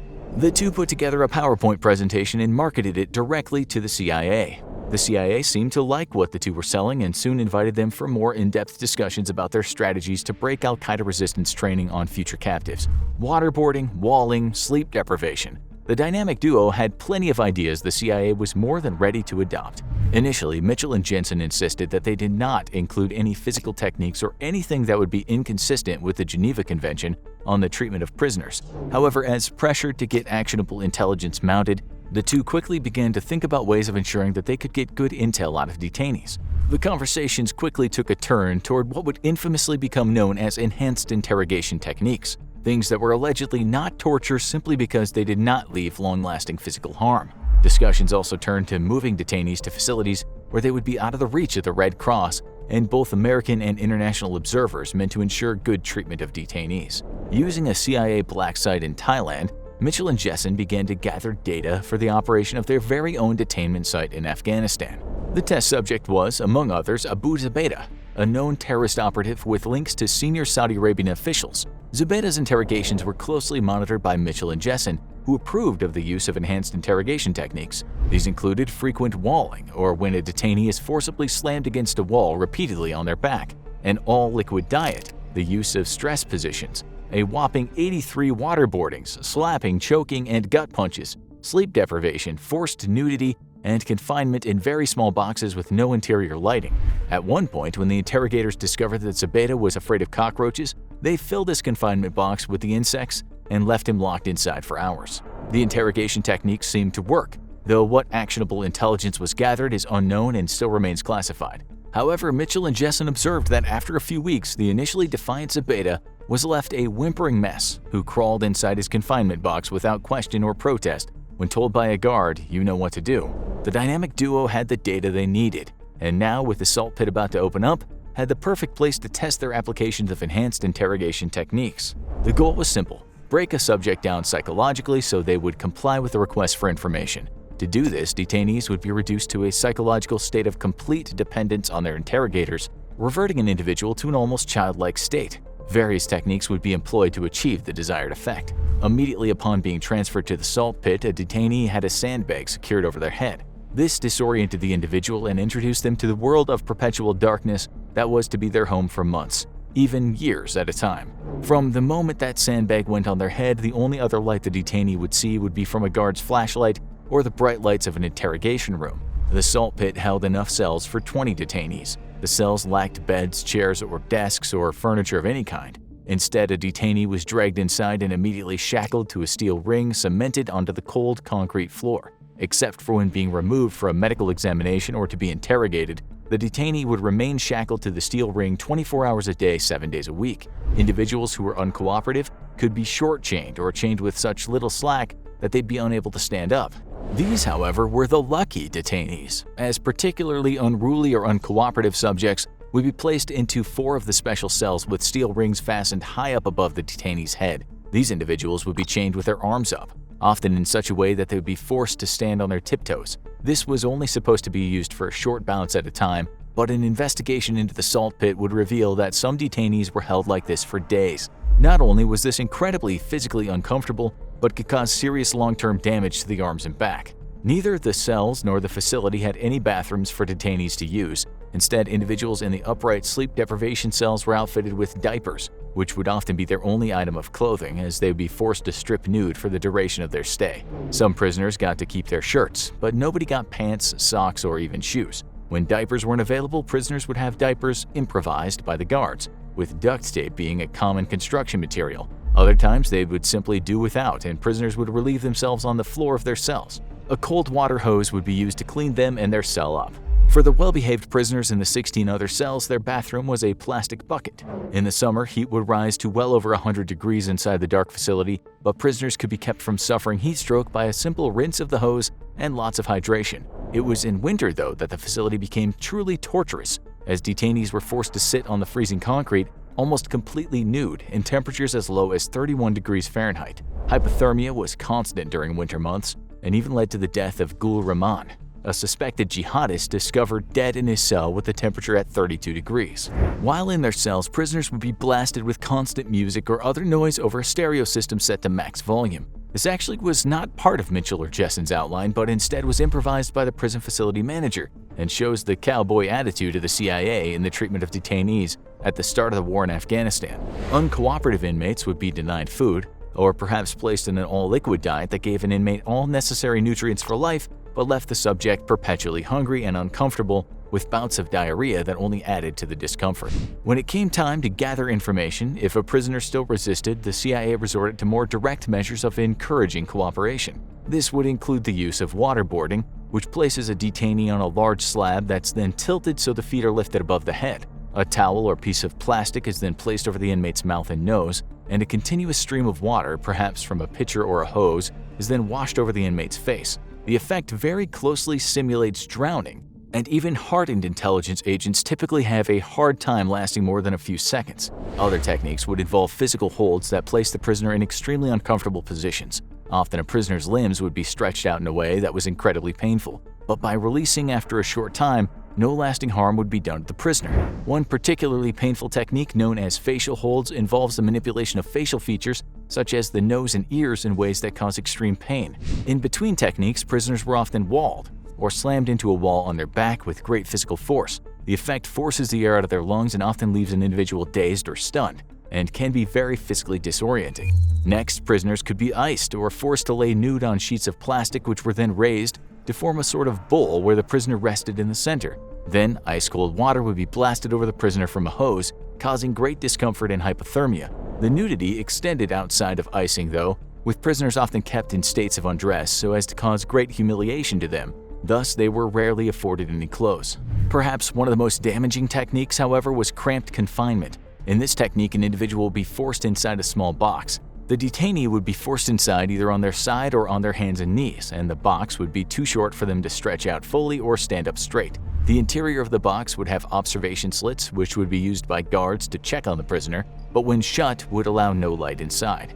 Officially, prisoners were restricted to only a few hours at a time of confinement, but in at least one case, a prisoner was left inside for more than a day. As with Abu Zubaydah, foreign objects such as insects would be placed inside the box to add to the discomfort and terror. Music would also be blasted into the box from an attached stereo, with everything from Metallica to death metal and even Barney the Dinosaur's theme song, achieving great effect in creating psychological stress. Under a directive to avoid causing long-term physical harm, enhanced interrogation techniques were widely adopted by the CIA at the start of the war. However, within a year, Mitchell and Jessen were soon falling out of favor with the CIA for their own hubris and unwillingness to adapt their techniques after concerns were raised over their effects by other CIA officials. Eventually, they were removed entirely from the interrogations program, and an internal review of their procedures ordered by the CIA. Subsequent reviews found that the duo's techniques were often unnecessary and their effectiveness at providing actionable intelligence severely questionable. Eventually, in 2006, the CIA struck 4 enhanced interrogation techniques outright from its approved list and reviewed how others were applied. By then, Mitchell and Jessen were no longer working on interrogation techniques. And to add insult to injury, Mitchell himself would later claim that out of all the EITs used on detainees, only sleep deprivation and walling were necessary to properly condition a subject for questioning. From tearing out people's eyes to making fathers eat their dear sons, from being stretched on the rack to having your arms pulled from their sockets, here is how torture has evolved over the years. Buckle in, this is gonna be brutal. In the 1980s, a group of archaeologists came across something in the ground that excited them but also gave them a bit of a shock. What they saw pointed to something they'd long suspected. That was, some of the first people to switch from hunting and gathering to farming were indubitably sometimes very nasty to each other. These folks were into torture. For a very long time, various intellectuals had talked about the so-called noble savage. These early societies, they said, were mostly peaceful. They said people only got violent later on when they became corrupted by civilization, by early capitalism. These people didn't believe what the British philosopher Thomas Hobbes once said about the state of human nature. That was that people were always at war with each other. That the natural state of things was pretty damn ruthless. Hobbes was famous for saying life was solitary, poor, nasty, brutish, and short. This was not the kind of thing many people wanted to hear. They preferred the noble savage point of view, that humans are essentially nice and it's the systems they live in that make them cruel and warlike. But what the archaeologists found seemed to suggest that some people in those early days of civilization were not kind in the least. In fact, they were rotten to the core. These people had traveled from what is modern-day Turkey to Central Europe. We now call them Neolithic people, folks who started farming and appreciating modern things such as decorating their pots. They also liked a bit of extreme violence every now and again. We know that because archaeologists found mass graves in both Germany and Austria. The bodies numbered at around 100. But what was strange was that families hadn't been buried together, which was usually the way things happened back then. These folks had just been dumped, it seems, without any kind of ceremony. There had been a massacre. But it was the torture they'd gone through before they died that really shocked the scientists. Adults, male and female, and quite a few kids had their skulls bashed in. But before that final blow, it seems someone had broken their shins. We don't know why, but the archaeologists believe that whoever had killed them had wanted them to suffer as much as possible. We're talking about literally breaking people, whole families. Sure, there's a chance that this is not how things had gone down. Perhaps, said some of the scientists, the families had been smashed up after death. Maybe so, their ghosts couldn't go after their killers. But it remains certain that they had been killed in a very brutal fashion. This is about as far back as torture goes, at least what we know about anyway. After this time of shin breaking, torture really took off, and as you'll see today, it was often very extreme. If you're wondering what actually defines torture, we can look at what the United Nations says about it.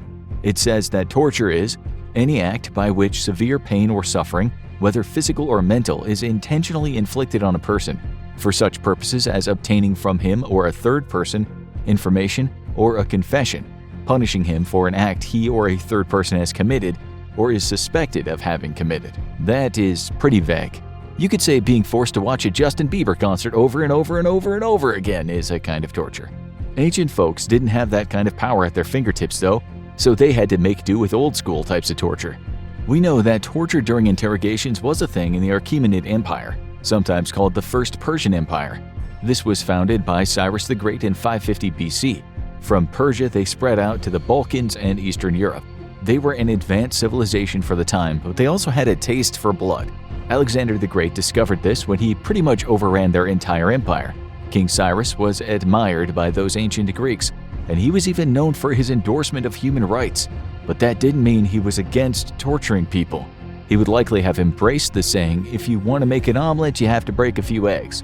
Or should we say, heads. One of the stories says about him that his wife was peeved one day with one of the palace eunuchs. These were the castrated guards in the palace. She told Cyrus that this man needed to be punished. In fact, she said he had to be killed 3 times. We don't know what got her so riled up, but we do know what happened to that poor eunuch. According to the tale, she ordered that he have his eyes pulled out. This happened, but he was then left for a while to get better. Once he was feeling better, although blind as a bat, she had his skin flayed. she then allowed him once more to be nursed back to some semblance of health. Only then did she allow him his third and final death, a death by crucifixion, which is torture in itself. This kind of torture actually had a name. It was called the triple death. It didn't always go the same way as what happened to the ill-starred eunuch, but the goal was always the same: make someone feel as much pain as was possible before they died. Then there was the story told by the great Greek philosopher and historian Plutarch. In his book, Life of Artaxerxes, he wrote that Cyrus the Younger had fought with his brother Artaxerxes II so he could become the one sitting on the throne. This kind of thing was not uncommon back then. There was a battle and Cyrus the Younger was killed. A young Persian soldier named Mithridates ran back to the palace and told everyone that he had dealt the killer blow.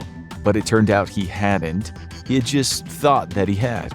Cyrus's mom, Parysatis, heard about this Mithridates character, and let's just say she came down pretty hard on the guy. There are a few stories about what happened to him, but they all involve extreme torture. One story says he was first strung up on a wheel and left in the sun for 10 days. Then they pulled his eyes out, and the pièce de résistance was someone pouring molten gold into his ears. The other story says she ordered that he die by way of scaphism. This consisted of the victim being tied up between boats and then being force-fed milk and honey for quite a while. And in the end, the guy would be eaten inside out by all the bugs that went to feast on his poop and his vomit. This is why scaphism has made our top 10 list of worst ways to die. So when it comes to torture, the Persians were quite a remarkable bunch of people. So far we talked about their physical torture, but some of them were renowned for mental torture. One story involved King Astyages. This guy was the top dog in the Median Empire until his grandson Cyrus the Great took his throne. Before that happened, King Astyages was perhaps a bit paranoid. He had good reason to be that way though, so we'll not criticize him too much for that. One night he had a dream that his baby grandson would one day defeat him and take the throne. As you know, that actually happened. After he had the dream, he told a general named Harpagus to kill the infant child. Harpagus just couldn't do it, so he gave the kid to a shepherd and lied about killing him. It wasn't until a decade later that Astyages found out he'd been cheated by his usually trustworthy general. He was less than pleased, and he wanted to punish Harpagus in the worst way possible, so as anyone would do, he slit the throat of Harpagus' son. He then chopped him up and cooked his flesh on a spit roast at a banquet. Not known for his tolerance, Astyages then invited Harpagus to join the banquet and taste some of the delicious meat he'd gotten from the local butcher. As Harpagus was filling his stomach and enjoying a few glasses of wine, Astyages whispered in the ear of one of his servants and told him to bring out the head of the boy and place it on the table in front of Harpagus. You can only imagine the shock this caused, especially when Astyages said to Harpagus, "Do you know what beast's meat you have eaten?" Inside, Harpagus wanted to stick his knife down his boss's throat, but of course, if he showed even the slightest bit of anger, he'd soon be dead himself. He collected his thoughts and told the king, "I know, and all that the king does is pleasing." He said the dish was so good that he liked to take a doggy bag home with him. When he got home, he buried what was left of his son behind the house. So these Persian folks might have been good at building roads and inventing postal systems, but when it came to torture, they weren't very progressive. And at the end of the day, the underlings usually took the blame for everything. The leaders didn't have any scruples about fully embracing inequality. One time, King Artaxerxes II's mom killed his own wife. You'd think that he would have taken his anger out on his mom, but that kind of thing didn't usually happen. Instead, he had all of her servants executed. It was a slow and horrible death for each of them, consisting of someone slowly crushing their heads with large stones. Despite the threat of violence, people still broke the law from time to time. Often that would consist of laying in wait on a road and jumping out when someone with valuables was passing by. Understandably, the rich folks hated this, so they invented some very brutal punishments for thieves. One punishment consisted of finding two trees that were quite close together. Once they had the right trees, the soldiers would pull them toward each other with all their might. They then tied ropes to each tree and tied the hands of the prisoner to each rope. Once the prisoner was in place, they let the trees spring back to their natural positions, and the prisoner was torn in two, or at least his limbs would have been separated from his body. They'd be left like that, so anyone thinking about stealing could see what would happen to them if they were caught. There were also more insane tortures. One time a Persian judge was flayed alive for accepting a bribe, and his skin was made into the fabric of a chair. His son was then made the judge, and he had to sit on that chair every day. This was mental torture. Other times, Persian bosses threw people into hot ashes. In one documented case, a queen was upset, and she ordered 12 noble women to be buried alive. No reason was given as to why she did this. According to the ancient Greek historian Herodotus, Amistris, the wife of King Xerxes the Great, ordered 14 children of noble women to be buried alive. But guess what the reason was? Herodotus said it was just because she wanted to show gratitude to her god for giving her a long life. It's hard to imagine what the parents of the kids thought about that, but you can be sure they didn't air their grievances.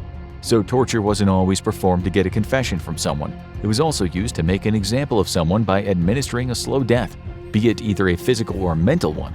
It was all about someone flexing their muscle, letting people know who was in charge. Now let's move on from the Persians. The ancient Greeks did it too, but usually only against foreigners and slaves.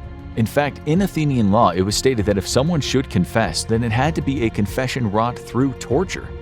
The Greek legislators actually said that doing it this way was the most democratic. Yep, that is indeed insane. And those ancient Greeks weren't exactly stupid either. In one text, it states, "You jurors consider torture the most accurate of all proofs in both private and public cases. And when slaves and free persons are both available, and you need to discover some fact under investigation, you do not use the testimony of the free persons, but you subject the slaves to torture." The writer said that this is the best and most democratic way to do things, since some free people sometimes lie in court. He added, "No one subjected to torture has ever been proven to speak untruthfully." Well, we think that this guy was way off target with that remark. It's hard to imagine such a wonderful and groundbreaking civilization not understanding that torture might not be the best way to get someone to tell you the truth. People will generally say anything when facing extreme torture, which makes a confession highly unreliable. Just like the Persians, the free Greeks with all the power thought that they were better than slaves or foreigners. They would laugh you out of court if you could go back in time and tell them they were not superior to those people. The Romans were the same in this regard. Foreigners and outsiders were deemed much less civilized. They were called savages, so when Nero used to tie people to poles and cover them in a flammable substance so he could light them all up and have a big Roman candle show, he didn't think he was doing anything wrong. If you tortured someone else's slave for what you considered a transgression, you might have had to pay the owner of the slave some money if you accidentally killed or disabled him.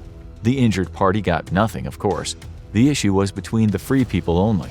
The slaves had absolutely no power in such situations. In the year AD 61, a slave killed his Roman master. Guess what happened as a punishment?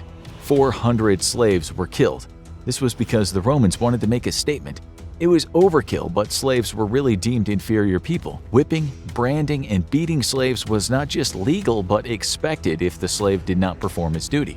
The Romans sometimes made slaves fight wild beasts in the arena, or sometimes tied them in a bag with a dog, a rooster, or a monkey, and then threw that bag into a body of water. These were death sentences, but were also supposed to be a kind of torture, as was crucifixion. In ancient China, they sawed people in half. They flayed their flesh. They sometimes just chopped off their feet or flayed their faces. These things too were supposed to be torture, not just a death penalty.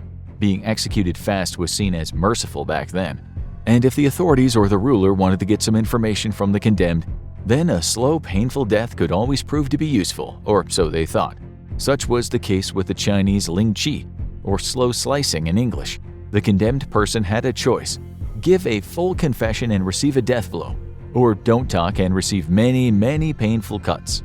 The Chinese introduced this around the year 900, but they were still doing it in the 20th century. Let's now focus on something that was a renowned form of torture in parts of Europe during the Middle Ages. This one we are sure you all know: the rack. This was a torture machine which used rollers, ropes, and pulleys to basically stretch someone. When used during an interrogation, the person might have been stretched to the point of breaking, when their limbs were pulled from their joints. As you can imagine, it was a very, very painful way to go. The rack was actually around in ancient Greece and Rome, but we've already talked about those guys. So let's choose another destination. We'll pick Great Britain, where on every November 5th people celebrate by building bonfires and throwing an effigy on the fire. That effigy represents the body of a man named Guy Fawkes. It seems pretty sick that the Brits would stand around a raging fire, kids and adults eating toffee apples, pies, and mushy peas, having a jolly old time while celebrating the execution of a guy that had his stomach pulled out and his limbs removed. They even watched fireworks called Catherine wheels, based on the breaking wheel where people were bludgeoned to death. This might be why the Brits sometimes have quite the dark sense of humor. Kids in elementary schools even used to sing songs about dying of the plague. A ring of roses, pocket full of posies, a tissue, we all fall down. That's pretty sick for a kid's song. Anyway, Guy Fawkes. He was part of a conspiracy to blow up Parliament, the place now known for its politicians' cocaine use and Brexit. But back when Fawkes was around in the 16th century, politicians weren't quite so dodgy. They did, however, not take it lightly when they discovered the plot to blow them to smithereens. They tortured Fawkes and told him to give them the names of his co-conspirators. At first, Fawkes was so tough that even King James remarked about his impressive resolution. The king then ordered that Fawkes be taken to the dreaded Tower of London, where legally he was to be tortured. The king said that they should go easy on him at the start, but if he didn't speak, then they should get bloody serious. Fawkes held out through the first day of torture, but on the second day it proved too much for him. Little by little he spilled the beans. We don't know for sure if the rack was used in this case, but most historians believe it was, because his handwriting for his confession looked as though it had been written by a man who'd been through the ringer. Things weren't about to get any better either. The men were given a pretty rough sentence. Firstly, they were to be hanged, but in a way where they could still live for a few minutes. Then their genitals were to be removed with a sharp knife and burned in front of them. Then came the removal of their bowels and hearts. Lastly, their heads would be removed and their bodies cut into quarters. So, this too was a kind of torture. It was supposed to be harrowing, not just for the victim but also for the people watching. These spectacles of utter brutality were supposed to send a message. The rack itself had been around in Britain since the 15th century. It was seen as a very useful device when it was used to get traitors, conspirators, or even heretics to give up other people or at least admit they'd done something wrong. It wasn't used in the extreme sense very often, and it's believed that the very sight of the thing would get people talking. Before they heard their limbs pop, they usually spilled every last bean. This wasn't the case with a brave woman named Anne Askew. She was a preacher and she supported Martin Luther. He's known for kicking off the Protestant Reformation. Cut a long story short, Askew did a lot of preaching. She went around talking to folks about Protestantism, and this got her arrested a bunch of times. In 1546, just a year before King Henry VIII's death, she ended up in the Tower of London.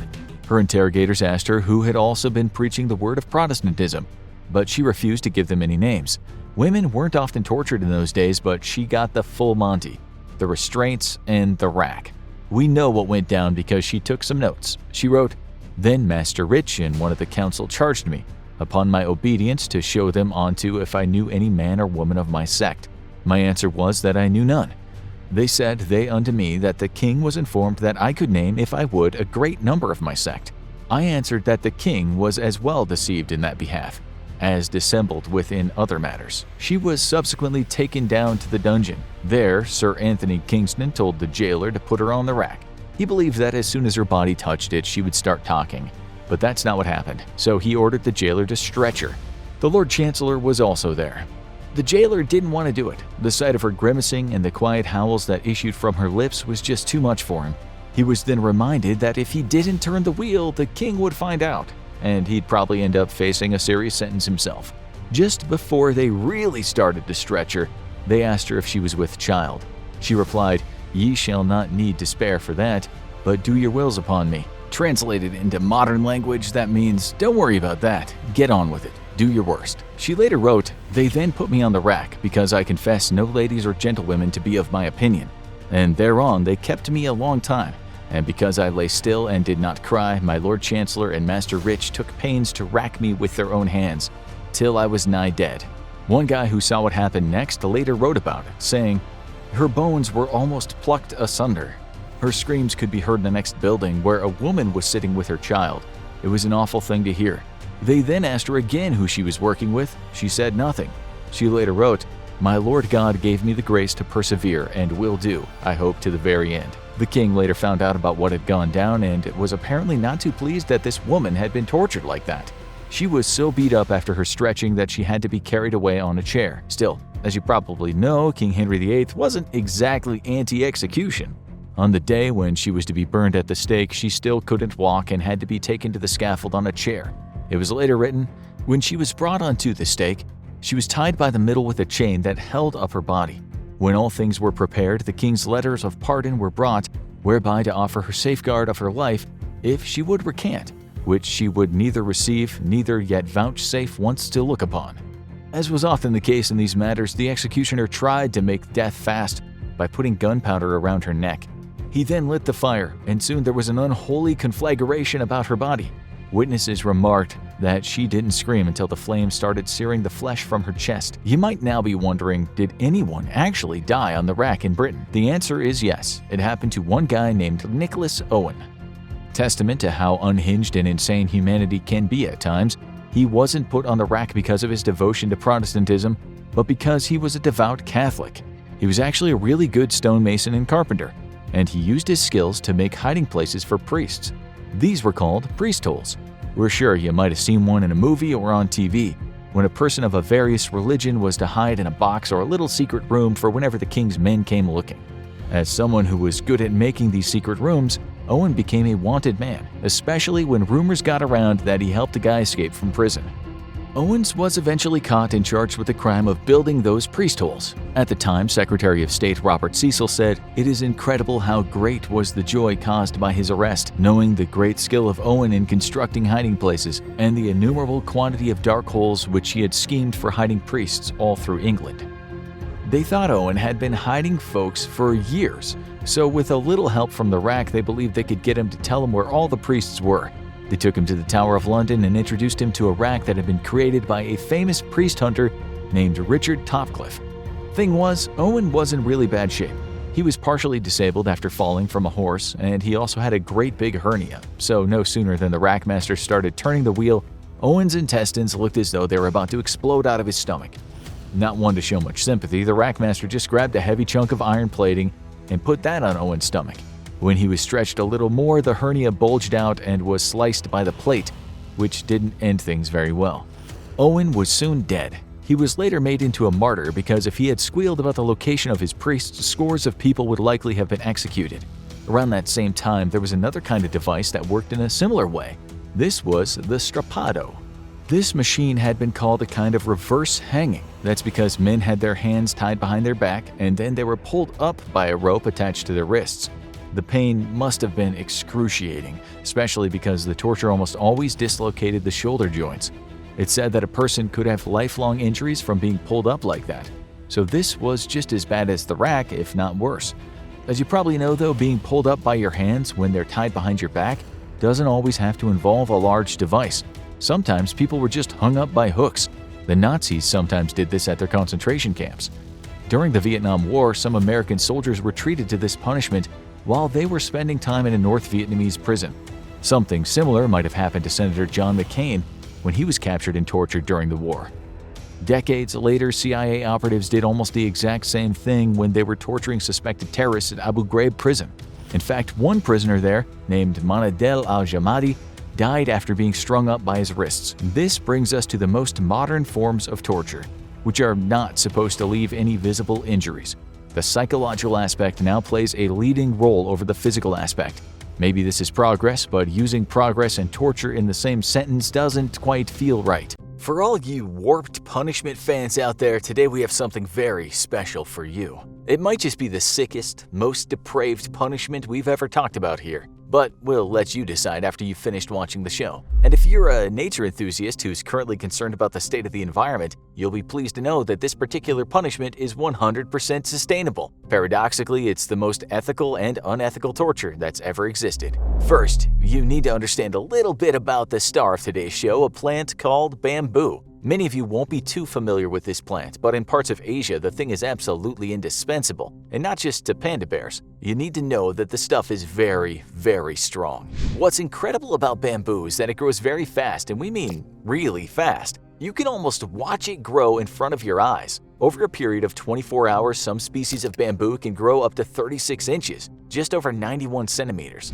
Okay, now some of you nicer viewers out there are thinking, so what's this got to do with torture? Bamboo is hard and it'd make a good stick to hit people with, but that's hardly bad when you consider the infographic show has talked about flaying people and boiling them alive. Well, let's imagine you've captured a person and you need to get some information out of him. Let's also imagine you're in the jungle and don't have many torture tools at hand. What's the worst thing you could do to him? The correct answer is to strip him and tie him down so his anus sits right above that sharp end of a bamboo shoot. You know that this thing will grow over an inch an hour. It's gonna hurt after a few hours, with maybe the first 2 hours feeling slightly uncomfortable for the guy, and you're pretty sure that after a few hours your prisoner will be willing to tell you the exact location of all his brothers in arms. If he keeps quiet, and we doubt anyone in this world would, that bamboo will penetrate him and eventually cause a massive amount of blood loss as it makes its way through his body. We mentioned this rather horrific route first, but bamboo torture wasn't always focused on the rear end. At times, a person could be laid over the bamboo shoot so it penetrated the stomach or the leg or even the hand or face. Ouch! The face would really hurt. And if that was the case after a few hours, there'd be quite a mess. Maybe some of you are now doubting this ever happened. You're thinking, no way this would work. Well, the TV show Mythbusters was also quite skeptical, so it put bamboo to the test. Instead of a human, it used material that could mimic human flesh. And guess what? The bamboo went right through the material.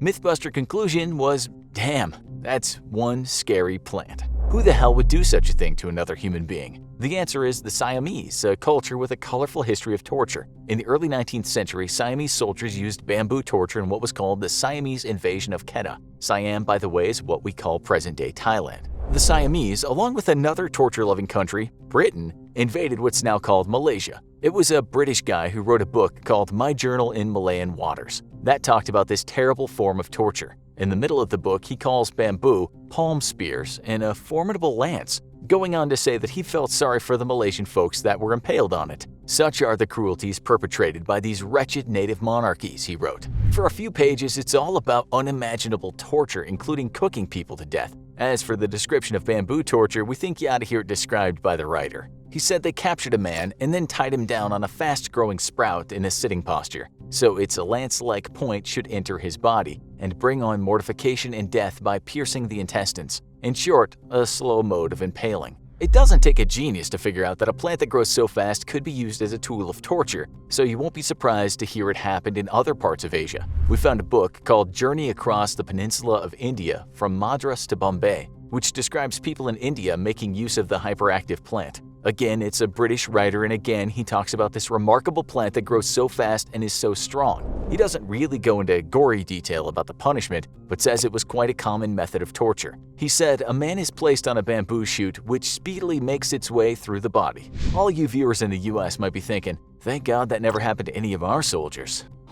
Well, we have some bad news for you. Seems it did. It also happened to other Allied soldiers that were prisoners of the Japanese during the Second World War. We found a book that details the horrendous exploits of Japanese soldiers. The writer explains that the torture was designed to be visible and terrorizing, so to dissuade anyone from thinking about fighting the Japanese. Many of the recipients of the torture were actually from the Philippines. It's frightening reading, containing descriptions of people's feet being burned and their fingernails being removed with pliers. The worst description is that of bamboo torture. The writer explains that great pain was inflicted on prisoners by tying them with their anus on the top of young bamboo shoots, which would pierce them as the shoots grew every day. The worst thing was, if the prisoner was a local Filipino, the Japanese would make his family watch as the bamboo slowly made its way through his body. Some US officers that managed to get out of the camps later explained how the stealthy plant caused unimaginable pain. The BBC wrote this. Tales were told by surviving prisoners and soldiers who found the mutilated bodies of their lost comrades, how the Japanese placed bamboo shoots under the tied-down Allied prisoner. We're giving you all these examples because some people think bamboo torture is a myth, that it's so gruesome that it was cooked up by the campfire to scare people. Well, as you've heard today, there exists quite a few reports stating bamboo torture happened. It's the Middle Ages and you feel like venting some of your frustrations. In those days, there were no such things as social media pages or YouTube comments boxes. So what a person might have done is take a knife and etched their anger into the side of a wooden building. They might have written something like, "Down with the king," or "Satan is my savior," and for that bit of serious vandalism, they would have been in big trouble if it was discovered they were the author of those shocking words. A suitable punishment might have well been coffin torture, and you'll soon see why this was one of the worst punishments ever. Okay, so firstly, we are not talking about premature burial, aka being buried alive. That nasty practice has also been used as a method of execution throughout the ages, but it's not the topic of today's show. We're also not talking about immurement, or what is sometimes called being walled up or walled in. We've been there and done that. Coffin torture at first sight might not look anywhere near as bad as being walled in, but as you shall see, that all depends on how it was done. So let's say you lived in that period called the Middle Ages. That's a pretty long stretch of time, since the period spans from the 5th century to the 15th century. Maybe in, 1456, a man did indeed vandalize a public building with the words that could be said to be a threat to national security or construed as blasphemy. Maybe a public crime should result in a public punishment. This is where coffin torture comes in. In some cases, this might consist of a person being confined to a very small metal or wooden cage, and that cage was then strung up to a structure we sometimes called a gibbet. He also could have just been strung up to a tree. So a person might have been put in something that looked like a bird cage and then strung up in the air. That cage might have also been something much more uncomfortable. Something that looked like a cage fitted around the human body, like a cage suit. That suit was what you might call tight-fitting, and being hugged by metal is rather more painful than being hugged by expensive soft fabric. So let's say you were the person who wrote those terrible messages left for the public to see. In those days, saying that kind of thing would have offended a lot of people. They wouldn't have just said some bad things about you or blocked you from their yard, and there was no doxing back then, so the masses of the town might have turned up to see you hanging in your cage. This is where it can get really bad. You see, the angry mob might have come armed with rocks or even wooden spears, and you would have been target practice. After a few hours of being pelted by rocks and sharp objects, the person in the coffin would either have been seriously injured or even dead. This might not have happened though, and let's say that an order had been issued to the public that they should not throw things at the person. That's because there's another kind of torture called exposure. We can tell you that if you were merely dressed in rags or even left naked, a couple of days hanging in a cage in a European winter would have been brutal, if not deadly. A hot summer wouldn't have been very nice either. Some sources tell us that the person would just be left there to die, notwithstanding the weather. It only takes about 3 days without water to kill a person. The dead man or woman might have been left up there while ravenous birds and insects make a meal out of their corpse. Rats are also pretty good at climbing trees, and there were always plenty of them around in the old days. And by God, we can tell you that blasphemy back in the past was one serious crime, as was stating that you weren't that keen on the king. People's freedom of speech, you might say, was somewhat limited. We can imagine at some point in your life you've written something online that could have gotten you killed a few hundred years ago. As for real-life cases, there is the story of the highwayman named John Whitfield, who it said kept part of the English countryside in a state of terror. His death sentence was being chained up and hung from a gibbet. The St. James Chronicle states that this happened on August 12, 1768, and he was just left there to die. One of the most famous pictures of someone strapped inside of a coffin is that of a Scottish man named William Kidd. He was a pirate hunter, but he was said to be something of a savage himself. The authorities, after a while, said this man was not just a pirate hunter, but a pirate himself. The Parliament of England sentenced him to death in 1701. We should say, though, that he was hanged first and then strung up in a cage just so people could see what happened to wrongdoers. 1701 wasn't the Middle Ages, so we guess the English improved their stance on human rights somewhat. Actually, at the time, gibbeting dead men was a bit of a tourist attraction for people who were visiting London. But the locals complained that it was rather gruesome and the stench of a rotting body was horrible. Imagine today walking over one of those wonderful bridges in London and seeing a putrefying corpse in a cage. Oh, how times have changed. In fact, putting dead bodies on display wrapped up in iron was common all over the world, including in what we now call the USA. The practice happened a few times when the country was still under British rule, although we found one case where this happened to Cuban pirates who were put in cages to rot in New York in 1815. It seems this public display of the dead happened mostly in the 19th and 18th centuries, and the live coffin torture and exposure happened in the centuries before that. It's been 2 long, miserable weeks trapped in a coffin-sized box. He barely knows who he is anymore. The darkness is driving him crazy, his muscles are constantly contracting. Then somehow the torturers learn of his greatest fear. They pour cockroaches into his coffin, where for the next few days they crawl all over him. And this, dear viewers, is not a depiction of torture in England circa 1550. This was the CIA not long ago. We'll come back to this fate later, but first let's get a handle on this thing called the Blackout box. It's perhaps one of the most frightening things the Americans have ever come up with as a part of the CIA's enhanced interrogation methods, which just means torture that usually doesn't leave many serious injuries. It sometimes does, but if the victims' bodies aren't broken, Their minds almost always are. That's the whole point with enhanced interrogation, to break a person down. Perhaps pulling out someone's teeth will hurt a fair bit, as will the old medieval technique of busting joints or burning feet, but if you can truly break a person's mind, then in some ways you own them. After all, this is enhanced torture. Things have moved on since Guy Fawkes was England's biggest terrorist threat. As we described, the boxes people were kept in acted like a coffin, but not all coffins were the same. Some were big enough so the person could just about kneel in there, but holding that position for any length of time in an enclosed dark space became extremely painful. The CIA called this cramped confinement. So let's just say numerous trips to the waterboarding bench didn't get any results, and no amount of being blindfolded and occasionally receiving a kick or a punch proved to be useless. Locking in someone in a confined space would seem like the right direction to go in. Some people can handle pain, but not many people can endure being forced into a cramped, dark space. Some of the victims of enhanced interrogation were completely innocent. One of them told the New York Times that since his release, he was having nightmares where he's suffocating at the bottom of a well. Another just said, "I'm living this kind of depression. I'm not normal anymore." In this respect, you have to say that such interrogation techniques work in terms of breaking someone. They break them possibly for the rest of their lives, though, and it doesn't really benefit anyone to break someone who has nothing of value to say. The coffin treatment was part of a technique developed by the psychologists who believed that the best way to interrogate someone was to make them helpless. This was part of a theory developed by an American psychologist in the 60s called learned helplessness. The theory went that once you broke a person's will and made them realize they were helpless, they would tell you anything. That is not always a good thing. Take, for instance, the story of Ahmed Errachidi, a restaurateur who was once accused by the US authorities of working for Al-Qaeda.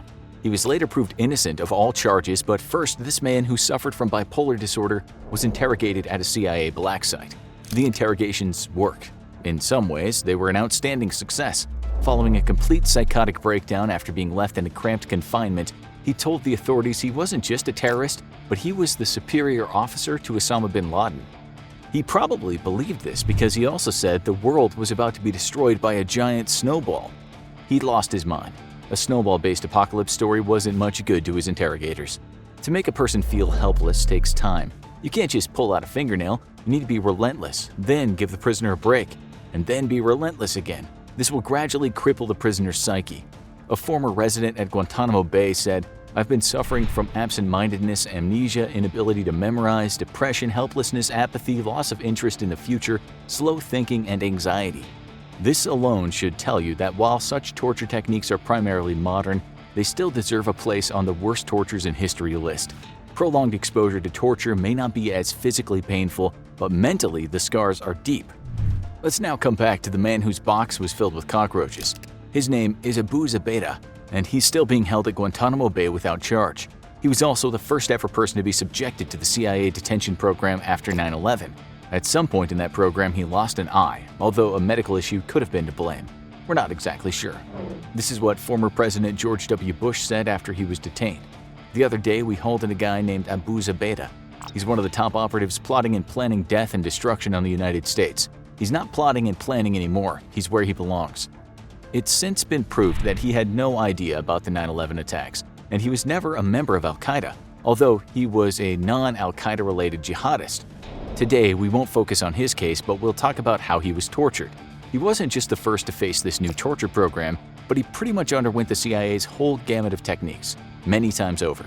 Since then, he's sketched the various methods of torture and, through his lawyers, talked about them. One of the many methods of tortures was called the large confinement box. He was shaved all over and naked and was put inside a box where he was chained on top of a bucket. The bucket served as his toilet. In his own words, he said, "I found myself in total darkness. The only spot I could sit was on top of the bucket, for the place was very tight."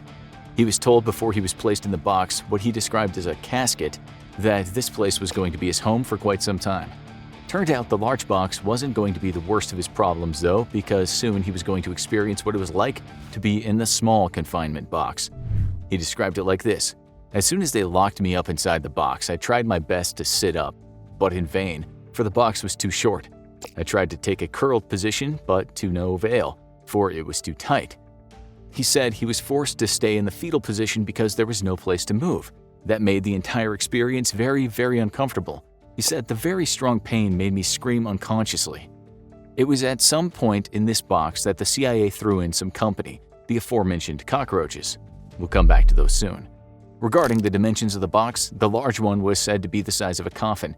He stayed in that for 266 hours. The small box was 21 inches wide, 2.5 feet deep, and 2.5 feet high. He stayed in that for 29 hours. As for how this would feel, well, you could imagine it would be horrific. But the BBC went a step further than merely imagining. One of its reporters tried to experience it for herself after a box was made for her. She said in a video, "I wanted to see how long I could last." It should be mentioned here that she knew this was an experiment and her interrogators were fake. Not knowing if you could be killed would be a different experience entirely, especially after you've already suffered weeks or months of beatings and humiliation. "This is going to be mind over matter. It's just a box," she said in the video. After 2 minutes, she was uncomfortable. After 10 minutes with recorded sounds of a baby crying being played into the box, she was in physical pain and looked as though she'd been made to drink in a Weatherspoons pub with working-class folks, wild and unfamiliar to reporters at the BBC. She lasted about 12 minutes. She said panic set in. "I know what they mean now when they say everything has a breaking point." That was a paltry 12 minutes. Can you imagine how 1 hour would feel? The BBC reporter said that any longer than 12 minutes was unthinkable. U.S. cables have now been made public by the media talking about the Blackout boxes a little, but not so much as said. One of these cables said, "Comments re. Likely psychological impact of the confinement box on the redacted process with AZ." And further comments on the construction in particulars concerning an additional confinement box for use during upcoming interrogation of Abu Zubaydah. Talking about Zubaydah's torture, another cable said, "The interrogators pointed to the small box and said, 'You know what to do.' The subject sat on the floor and scooted himself into the small box at 1000 hours without protest or additional instructions." The document explained that he stayed in the large box and then was put inside the small box. When he was taken out, he was slammed up against a wall, something called walling. At some point, the document states the waterboard bench was pulled into the room. Zubaydah was told again, "You know what to do." After hours of this, he was asked yet again what he knew about the terrorist plot to harm America. The report stated, subject whimpered that he had nothing. From a black site in Thailand, a country very familiar with torture, a U.S. cable said such interrogation techniques could help them reach the stage where we have broken any will or ability of the subject to resist or deny providing us information. It was added that such techniques should be used as a template for future interrogation of high-value captives. It seems the boxes could have been a technique used mostly in those early interrogations because released prisoners have mentioned many of the other tortures, but not the confinement boxes. It was written in another document that walling and sleep deprivation were the best enhanced interrogation techniques, with someone writing, "The others, while occasionally useful, were not critical, and some, like nudity, slaps, facial holds, dietary manipulation, and cramped confinement, were completely unnecessary." But there are other reports which include information about how U.S. interrogators used confinement boxes against a Libyan man, who the CIA later handed over to the enemy, the now deceased dictator Muammar Gaddafi. His name was Mohammed Ahmed Mohammed al-Sharoya, and when the CIA had hold of him, they would usually place him in a large coffin box. His hands were handcuffed to the top of the box, and for hours on end, they'd play loud music into it. Another prisoner said he sat there for 3 days on end, urinating and defecating inside. It seems the small box wasn't pulled out too often. The first guy said in the 2 years he was regularly tortured, only once was he subjected to the small box. He was only in there for an hour, but all the time the interrogators prodded him with objects through the holes in the sides. Needless to say, the CIA denied torturing those Libyan folks. Human Rights Watch responded that there were merely allegations, not solid proof. Still, according to one of those men, when he was in the tall box, he said there was just enough light to see what he said looked like bloodstains on the wall. He even drew a picture of the place and the box. As for how it feels to be on the other side of such torture, a former CIA agent come whistleblower filled in the word on that. His name is John Kiriakou. He was asked many years ago by a higher-up if he wanted to take part in enhanced interrogations. When he inquired what that involved, he was told it would mean getting rough with detainees. He said he had a moral and ethical problem with it, to which he was informed that he demonstrated a shocking lack of commitment. He was the only person out of 14 CIA officers who turned down the opportunity to turn up the heat on interrogations. He later said about his brothers in arms, "These officers were friends of mine, people I socialized with. My kids played with their kids, and then, like flipping a switch, these officers could become monsters. I didn't understand how they could turn it on and off like that." As we all now know, people can commit horrendous crimes when told to follow orders. Just following orders is what Nazi officers said when standing accused of forcing people into gas chambers. Still, Kiriakou said the CIA won't hire sociopaths. Such people can't be controlled. But when the officers are told this is somewhat legal, sketchy but legal, they will usually comply. It was Kiriakou that revealed the truth about the cockroaches in Zubaydah's coffin and how he had an irrational fear of the things. Kiriakou said in an interview they put him in a coffin and poured a box of cockroaches in the coffin with him and closed it. They left him in the coffin for 2 weeks and would open it long enough to give him some water and change his diaper, and then they'd close it back up again. After Kiriakou retired from the CIA, a journalist accused him of taking part in this torture. He strenuously denied it, saying he was the only officer who was kind to the detainee. He said it was then that he figured he had to blow the whistle and let the world know that President Bush signed off on torture, and it wasn't just some rogue officers doing it. For exposing torture and various misdeeds, he later went to prison. He said he'd do it again if somehow he had the chance. Not all officers follow orders. We'll finish this on a lighter note, although we don't want to undermine what these people suffered. Nonetheless, this is interesting. An Irish vlogger who says he tests boundaries of what humans can endure said he too would inflict this torture on himself, again in a quite harmless environment though. The man named Dara Ta said he'd shave his hair if he couldn't take an hour in the box. He did well, but he still had to shave his hair off, saying after 13 minutes he felt like he was losing his marbles. And again, we can't state enough how different the experience would be in a friendly environment. Around 100 or so people have actually died during the CIA's torture program, and many more came close to it. As for the ones that got away, many have never quite recovered the marbles they lost in those prisons. Enduring a pretend enhanced interrogation, while scary, could be compared to playing soldiers in the woods rather than fighting with real guns in a war zone. Sweat stung Marie's eyes. Her drab gray dress clung to her damp and itchy skin. No matter the time of year, the laundry room was always humid. It was Marie's job to feed the heavy, damp sheets through the large hot rollers to dry them. The nuns walked back and forth supervising the long rows of women washing, mending, and ironing. Each nun carried a long, thick strap tied to their belt. If you worked too slow, you got the strap. The room was quiet. In fact, the only sounds were the clanking of machinery, rasp of scrub brushes, and the hiss of steam. Singing or chit-chat was not allowed. The Magdalenes needed to work hard, contemplate their sins, and be penitent in order for God to forgive them. A nun paused by a girl just down the row from Marie. The girl was new. Marie thought the girl's name was Grace, but wasn't sure. The nun said something to Grace. Before Grace could answer, a strap whistled as it flew through the air before landing with a loud crack on her arm. Marie flinched. She knew well that pain. The last time she'd been whipped, her bruises had taken several days to fade. Grace cried out and tried to back away down the aisle, but she was trapped. A second nun approached her from the other direction. One of the nuns began dragging Grace by her ear toward the door. She screamed for someone, anyone, to help her, but the other women kept their eyes on their work and pretended not to hear. They wouldn't come to her aid, lest they be punished too. In 1993, Sisters of Our Lady of Charity in Dublin, Ireland sold part of the land of High Park Convent to a developer for £1.5 million.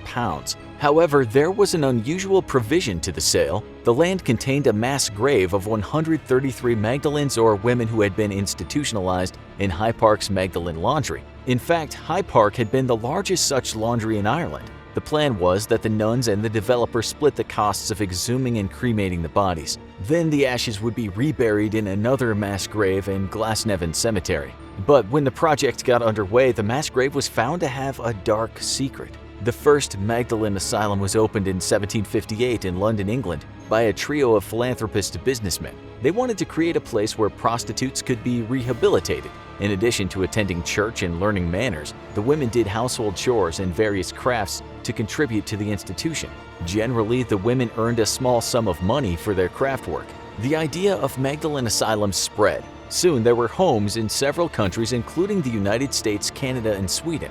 The asylums were run by several different religious organizations. Each group had different regulations governing its homes and experienced varying degrees in successfully rehabilitating the Magdalenes, or penitents as they were now called. Over time, the asylums began to function as a penitentiary workhouse, where the women were required to labor. That was especially true of Ireland, where after the Great Famine, the Magdalene Asylum started to evolve into forced labor laundries run by 4 female Catholic religious orders. By the late 1800s, instead of just sex workers, Magdalene laundries also came to house any women considered outside the bounds of regular society. That meant women who had become pregnant outside of marriage, women who were seen as promiscuous or wayward, etc.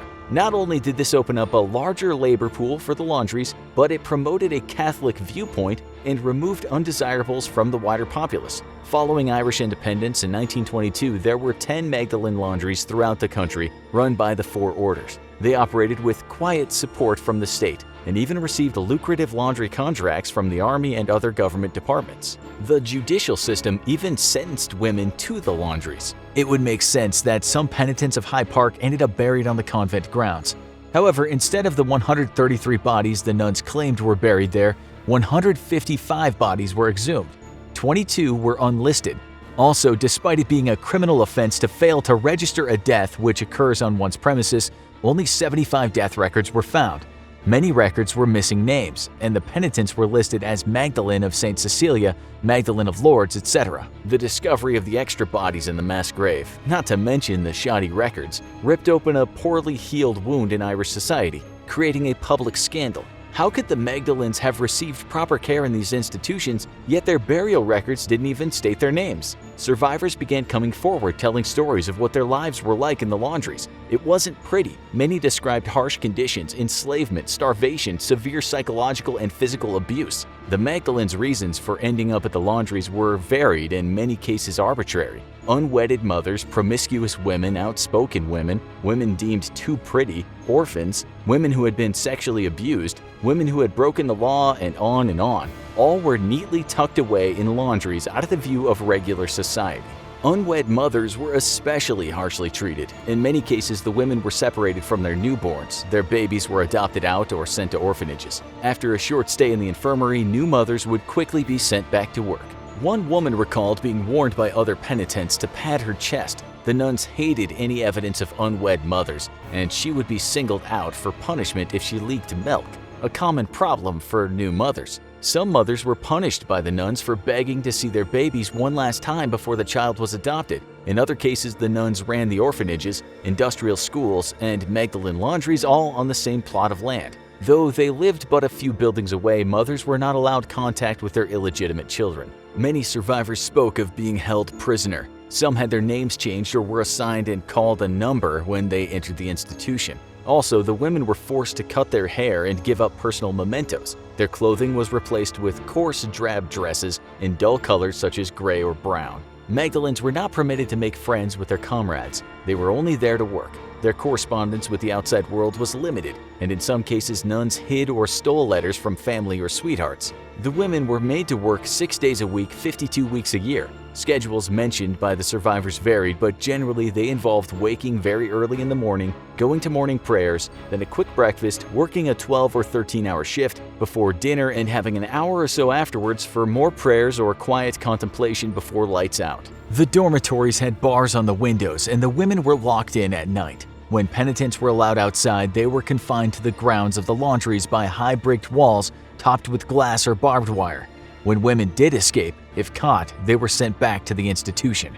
Girls as young as 12 or 13 were sent to the laundries. One girl was only 8 when she entered. Some Magdalenes ended up functionally illiterate because they were pulled out of school and sent to the laundries. Even when women were of legal age, they were not allowed to leave. Some Magdalenes were poorly fed. Bread and water was a common diet. They were kept just shy of malnourishment while the nuns allegedly ate well. The laundry work was hot, tedious, and dangerous. Many survivors described being burned by steam or hot irons. The long hours, spent standing or bent over sewing, caused varicose veins and lifelong back problems in young women. All the while, nuns would watch the women work and hit them with straps if they were too slow or made mistakes. After their laundry shift, a penitent might have had further chores contributing to the upkeep of the institution.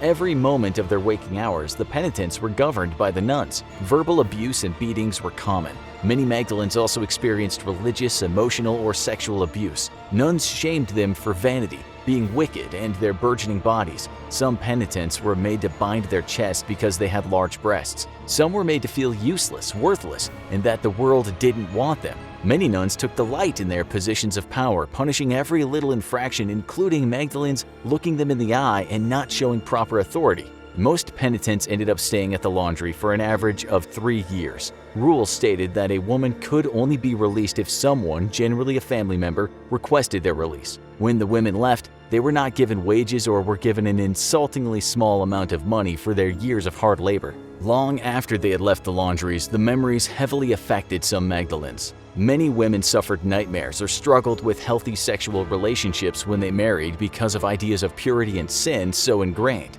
After the initial scandal over the mass grave of Hyde Park, several Magdalene survivors bravely provided their testimonies for documentaries or other media. This helped to alert the public about the abuses that had happened at the laundries. After several years of lobbying, in 2001, the Irish government acknowledged that the women enslaved in Magdalene laundries were victims of abuse. Despite calls for a thorough investigation, the Irish government refused, claiming that the institutions were privately run and it would be outside the bounds of the state to probe their history, completely ignoring the fact that the government repeatedly awarded lucrative contracts to laundries with no oversight of how their operations were being run. Furthermore, it was an open secret that the state even used the laundries as a de facto jail or a halfway home. In 2001, an advocacy group called Justice for Magdalenes presented its case to the United Nations Committee Against Torture. They claimed that the exploitation of women that took place at the Magdalene laundries amounted to human rights violations. At the urging of the UN panel, the Irish government finally created an inquiry into the laundries. After an 18-month investigation, the government issued a report that found considerable state involvement in the admission of thousands of women into the laundries. The report also found that while the penitents suffered significant levels of verbal abuse, there wasn't evidence of physical and sexual abuse. Some survivors felt that the report swept some of the abusive treatment they endured under the rug. The nuns in the Catholic Church felt vindicated.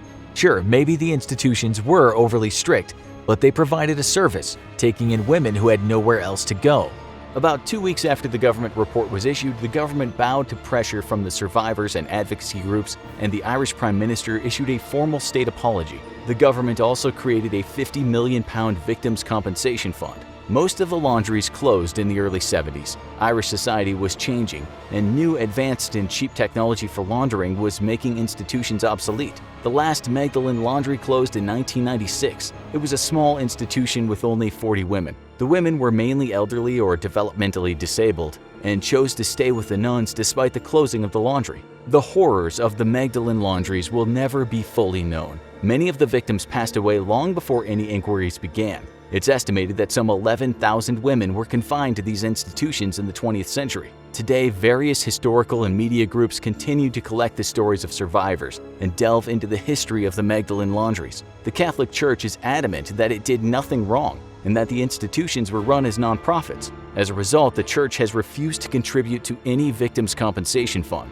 Also, the religious orders have declined to provide records and archival information for investigators and historians. Try and imagine being arrested for a crime perhaps you either did or didn't commit. You're taken to a room to be interrogated. The experience is overwhelming as good cops and bad cops take their turn in trying to question you. But you keep your cool and just keep uttering the magic words, no comment. But let's go back in time now and imagine when you enter the interrogation room, what you see before you is the most horrendous looking contraption you've seen in your short life. It's a torture chair, or what we might call a cradle of pain, a device used to extract information from you, and perhaps before you take your turn in this ghastly chair, you'll get to see your friend torn apart first. We have called this the Chinese torture chair, but seeing as similar devices were used all over the world, each country had their different take on the chair. Sometimes it was simply called the torture chair, while in Europe during the Middle Ages it was usually referred to as the iron chair. In today's show, we'll try to find examples of various iterations of the chair where it was used and how it was used. But first, let's give you the basics. First of all, this chair, unlike many other torture devices in our punishment shows, wasn't always supposed to torture and then kill a person. Someone could indeed make it out of the chair, although they were likely to be severely injured after their extremely uncomfortable sit-down. The device was often used to scare the hell out of people, so in some ways it was used as a psychological torture as much as a physical torture. An example being if a group of people were, say, accused of heresy or witchcraft, One person would be tortured in the chair first, and the rest of the group were made to watch. After that, the other members would usually admit to anything they were accused of. If the crime was a big one, the result would sometimes be execution. This was hardly a great result, but at least they didn't have to face the cradle of pain. So what did these things look like? Well, it was of course a chair, and it looked like a chair, with legs and arms and a seat and a backrest. It might have been made out of wood, but it could have been made out of iron. This chair wasn't your typical lazy boy recliner though, and would be adorned with spikes, a design straight from the sadist's handbook. They might be as many as 1,500 spikes all over the thing, on the arms, on the seat, on the backrest. Some of the spikes might not immediately puncture the skin, but if the person was tied tighter to the chair during the interrogation, the spikes would pierce flesh and soon the person would be oozing blood all over their body. To make things even worse, sometimes fire or hot coals would be put underneath the chair, and slowly the accused would feel unbearable pain as they were essentially cooked. It seems to have been used until the late 1800s in Europe, and the crimes allegedly committed that might warrant the torture chair might be as bad as murder, but could have been witchcraft or even adultery. Yep, imagine cheating on your spouse and finding yourself strapped to a torture chair. That would surely cut down on adultery in this day and age, although we would think human rights organizations might have something to say about it. The Chinese had a slightly different version of the torture chair with far fewer spikes. Their chair was used from the 1700s to around 1900, and it consisted of mainly 12 large spikes or blades around the device. If they did not comply, their bodies would be fastened tighter to the chair and pain would ensue.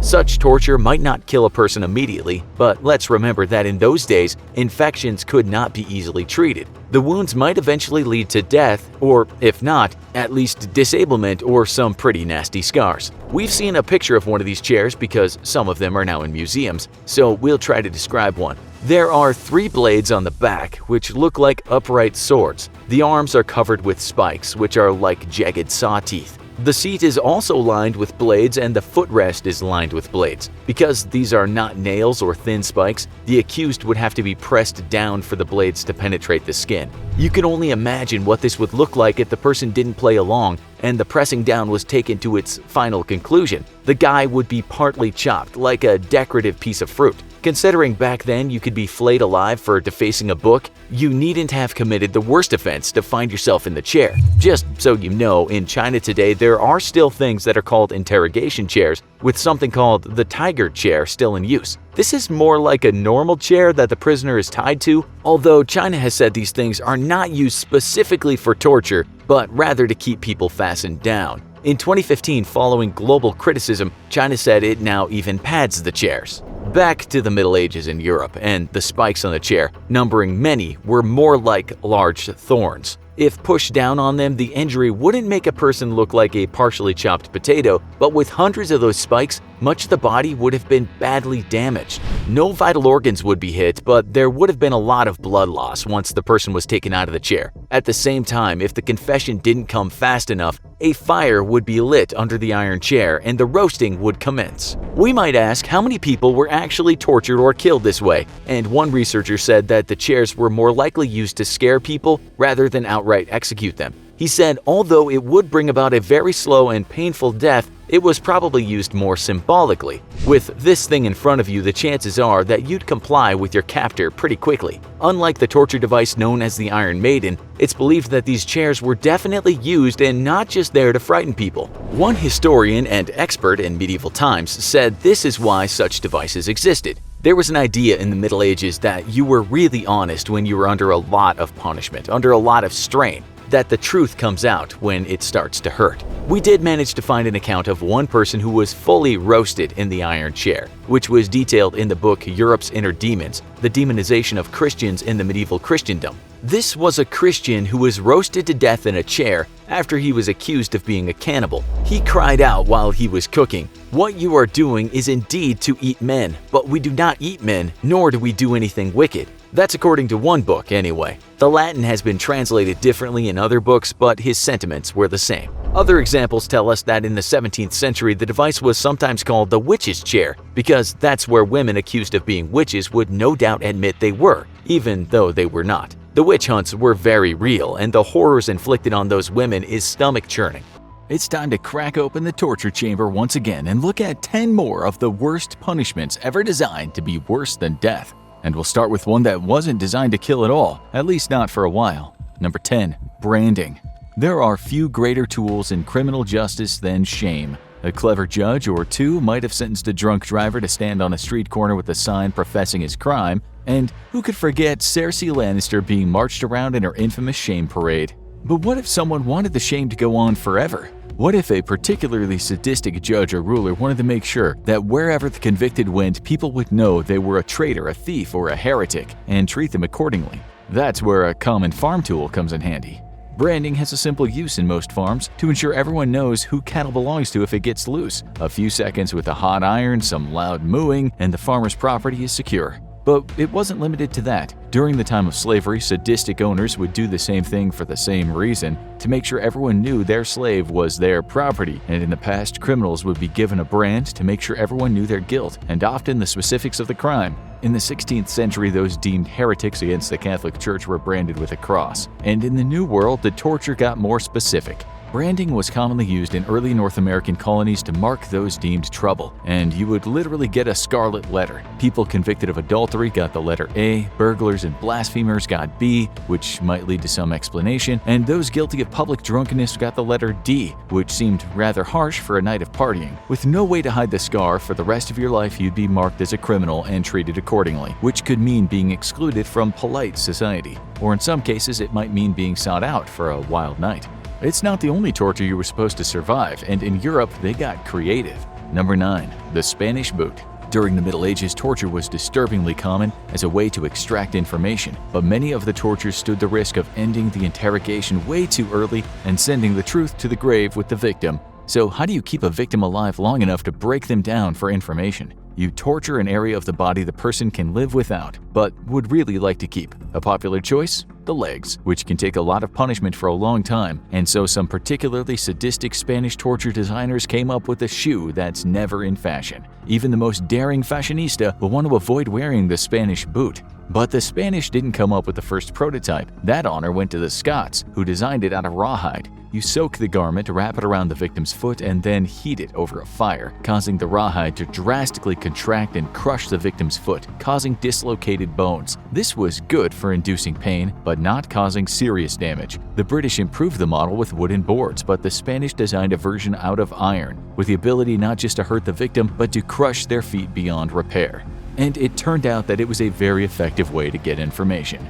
First, the victim's lower leg and foot was strapped into the iron boot, then wedges were placed in between the casing and the flesh, and hammered in brutally. With each wedge between the hard iron and the soft flesh, more damage was done to the victim's leg, and they'd become very willing to tell the interrogators whatever they wanted to know. Of course, the torture wasn't necessarily over then either. Torturers would like to force the victims to walk in the boots or pour hot liquid into the casing to increase the pain. The torture was survivable, but in the days it was most commonly used, those who suffered it for an extended period would often die of infection or be permanently disabled from the crushed bones. This next one was probably one of the rarest execution methods of all time.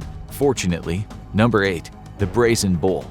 The time was ancient Greece, and the city of Acragas in what's now Sicily was ruled by a man named Phalaris, a tyrant known for his love of creative execution methods and showing off his power. He wanted a new star attraction. One of his subjects, Perlaus, took up the task and produced a truly sadistic final act for the unfortunate victim, in the form of a giant metal bull. But this was no ordinary statue. The bronze figurine would serve as a cage, with a door in one side, and the condemned would be locked inside. Then a fire would be lit, and they would be burned alive for the whole court to watch. But this wasn't just a standard burning. Legend says that the bull had an acoustic device inside that would make the scream sound like a bull's cry. It lived up to the demands of the tyrant, but be careful what you wish for. The tyrant Phalaris was impressed, so impressed in fact that he wanted to see it demonstrated right away. But rather than find a petty criminal to execute like he normally did, Phalaris ordered Perlaus placed inside himself and lit the fire. Sure enough, Perlaus began screaming, and Phalaris was satisfied that the system worked, and he had his new favorite designer taken out, still alive, and given a great reward. Wait, no, that would make sense. Instead, he had the guy who just built him his new favorite device thrown off the top of a hill to his death. Not the best retirement plan. and the bull got quite a workout over his reign. Phalaris was big on showmanship, and the device delivered. According to reports of the time, it spewed out impressive plumes of smoke as the condemned burned, and the bones that were left were reportedly made into jewelry by the Mad King, like a normal person would do. It became his favorite form of entertainment until he was overthrown and became the bull's final resident. No prototype of the bull has ever been found, leading some historians to believe it to be a propaganda tale made up by his enemies, but the accounts are so descriptive and graphic that others say it's entirely believable for a Mad King to create such a torture. It was fast and brutal, but to the east, some torturers preferred it slow. Number 7. Ling Chi. A knife is one of the most common methods to execute someone, and it can be as simple as a fast cut to the throat. Brutal and efficient, but efficient was not what the executioners in China around 1,000 years ago had in mind. For those guilty of especially heinous crimes, such as treason, a punishment known as the death of 1,000 cuts awaited them, and it wasn't an exaggeration. For those punished in this way, the goal was to keep them alive indefinitely in agonizing pain as the torturer removed parts of them with a knife. And this punishment had another horrible element to it, because it wasn't just a punishment for the body, it was a punishment for the soul. According to Confucian principles, cutting the body or altering it was a sin against the principles of respect for one's parents. After all, they gave you that body, so by altering the body in this manner, the executioners would keep the condemned from being whole in the afterlife. And this was usually a public affair. The condemned would be tied to a wooden frame in public, and the executioner would go to work. They would cut away the flesh from the body, usually from non-critical areas like the legs first, and the victim would be left to linger, often with onlookers jeering and throwing things at them, and often the victim would be left begging for death. So what brought an end to this torture? How long it went on depended on how bad the crime was and how sadistic the executioner was. Some would rather quickly take pity on the convict and cut their throat after only a day of torture, while others could keep their victims alive for weeks. And as usual, hello, Madame Guillotine, an execution weapon invented for the worst of the worst soon spiraled out of control. It was intended for treason, but soon emperors started using it against anyone they wanted to make an example of. Soon, even the family members of their political enemies could be subjugated to the torture. People started getting horrified, and eventually the practice was outlawed, but not before it became one of the most iconic and disturbing visuals out of Imperial China. It wasn't the only horrible punishment that took it slow. Number 6. Death by boiling. Ah, soup. Is there anything that smells better than a meat broth bubbling away on the stove? What's cooking? Oh my god. That's right, back in the Middle Ages, they were making human soup regularly. Not for consumption, but for punishment. It all started back in England, which introduced the penalty of death by boiling as punishment for murder by poisoning. Why such a cruel punishment for one specific method of murder? Because that was the preferred method of assassinating kings at the time. And King Henry VIII wanted to make sure no one got any ideas. And naturally, once someone got the bright idea for a new torture method, it started spreading. And that meant horrible things for anyone convicted.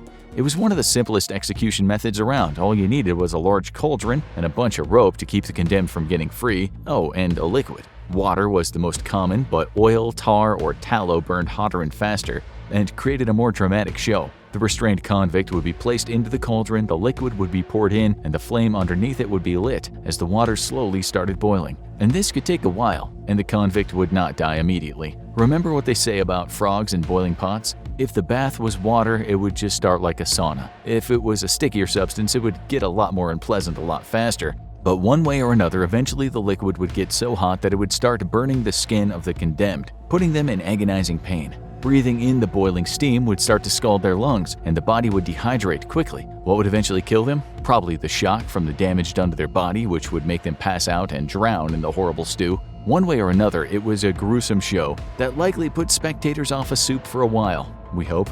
This one horrible punishment lasted the test of time, but wound up with a nightmarish legacy. Number 5. The gas chamber.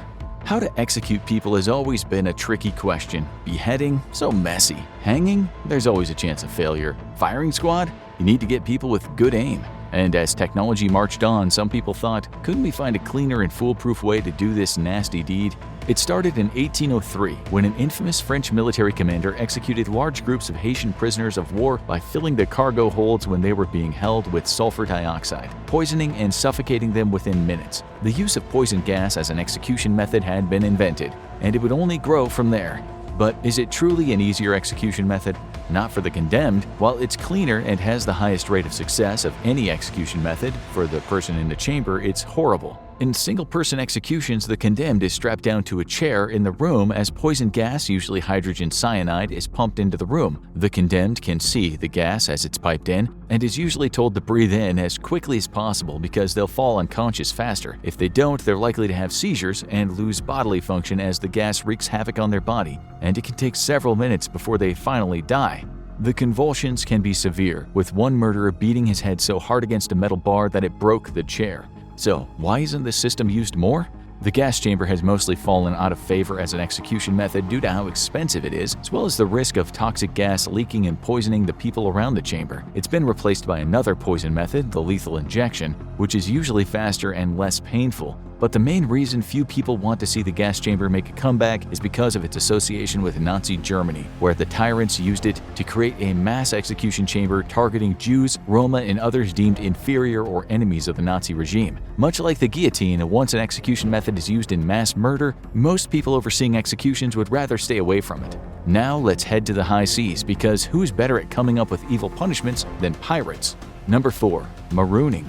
Sometimes the worst thing you can do to someone is leave them to their own devices. Say a pirate's been breaking the rules at sea. Maybe he was caught skimming the top off the treasure, or he had a little too much grog and punched the captain. Arr, he's in for a bad time. After locking him in the brig, the captain eventually takes him out as the ship hits land, leads him off the ship to a desert island, and leaves him there to fend for himself. He's just been marooned, and this punishment often amounted to an extended and painful death sentence depending on where he's been stranded. And more thought was often put into this than expected. The island was little more than a slip of land bobbing in the water with nowhere to get shade, nowhere to get food, and no fresh water in sight. The sun beat down endlessly. The water would just make you more thirsty, and there's little hope of rescue. The captain would often give the mutinous pirate some items, a water jug, some food, and a loaded pistol. What that pistol would be used for was entirely up to the pirate. The situation wasn't entirely hopeless. Another ship could come by, but in most cases the marooned pirate would only last days at most. Of course, this was not always the case. Sometimes the pirates would drop the exiled sailor onto a larger island, one with shelter, inland springs, and coconuts and animals. This often came down to the luck of the draw, whichever island the ship came upon first. In this case, a determined marooned pirate could carve out a hard but sustainable life for themselves, hunting, foraging, and building themselves a shelter. Some could last years there until another ship came upon the island, maybe searching for treasure or goods, or maybe dropping off their own mutineer. And if any other ship picked up that survivor, they would likely have a very determined new recruit with a specific pirate captain he would love to declare war on, which is why many pirate captains did not take that chance. Number 3. Walking the plank. It's probably the most iconic image in media of pirates. Someone crossed the captain, maybe a mutineer or a pirate who failed his mission. Maybe the pirates captured a notorious enemy of theirs. One way or another, it's time to walk the plank. As execution methods go, this one's simple as it comes. The condemned is bound and forced to walk on a wooden plank outside the ship. Why would anyone actually take this walk? Because on the other side, the captain's usually brandishing a sword. There's nowhere to go except take that long walk off a short plank and into the water below. So, should all pirates just learn to swim? Well, it's not that simple, and walking the plank was usually a much more direct form of execution than marooning. For one thing, the captive's arms are bound to keep them from fighting back, and also to keep them from swimming. If they do manage to get their arms loose and not drown immediately, they're still in turbulent ocean water, quite possibly surrounded by sharks and other predatory animals, and there's still the risk of the ship getting moving and running right over them. If all this goes right and the plank walker survives, they're still stranded in the middle of the ocean, bobbing on the waves with no food or fresh water around. So, how often did this actually happen? If you look at the media, you probably think pirates made people walk the plank on a daily basis. It did happen in real life, but it seems to be reserved for extreme situations. The first event was actually a group of mutineers forcing their officers to walk the plank in the 1760s, and slave ships often did it to their captives. It seemed to be the habit of particularly sadistic pirates, but the visual caught on. In reality, pirates would definitely be hesitant to do it for minor offenses. After all, when running a large ship on a long-range course, every crew member matters, and even captives can be put to work. There's always the threat of the plank to keep them in line. But it may not be the most sadistic seafaring punishment. Number 2. Keelhauling. It was maybe the cruelest fate dealt out by sea captains, and surprisingly, it wasn't the pirates who were doing it. Dating back to the time of ancient Greece, it was dealt out by the reputable sea captains. Mutineers, thieves, and pirates were subject to this punishment, which began by tying a line to the sailor's waist. The line was looped below the vessel, and the sailor was then taken and thrown overboard. The sailor would then be dragged below the ship's keel with the massive vessel bearing down on them and pushing them under the water. But this was so much more than just the world's worst case of waterboarding. While not technically a death sentence, there were many ways it could go badly for the sailor. For one thing, if the ship was moving too slowly, it would drown them before they arrived at the other side and were picked out of the water. Moving their head the wrong way at the wrong time could result in the ship's hull crushing their head and killing them instantly. But the worst part was what lurked under the ship's hull. Barnacles, the small sea creatures attached to the bottom of the ship over the years, giving it a jagged texture. This would often cut the back of the unfortunate sailor to shreds, not only causing agonizing pain, but exposing them to a potentially fatal infection. And while it isn't the most famous punishment of the seas, it might be the harshest.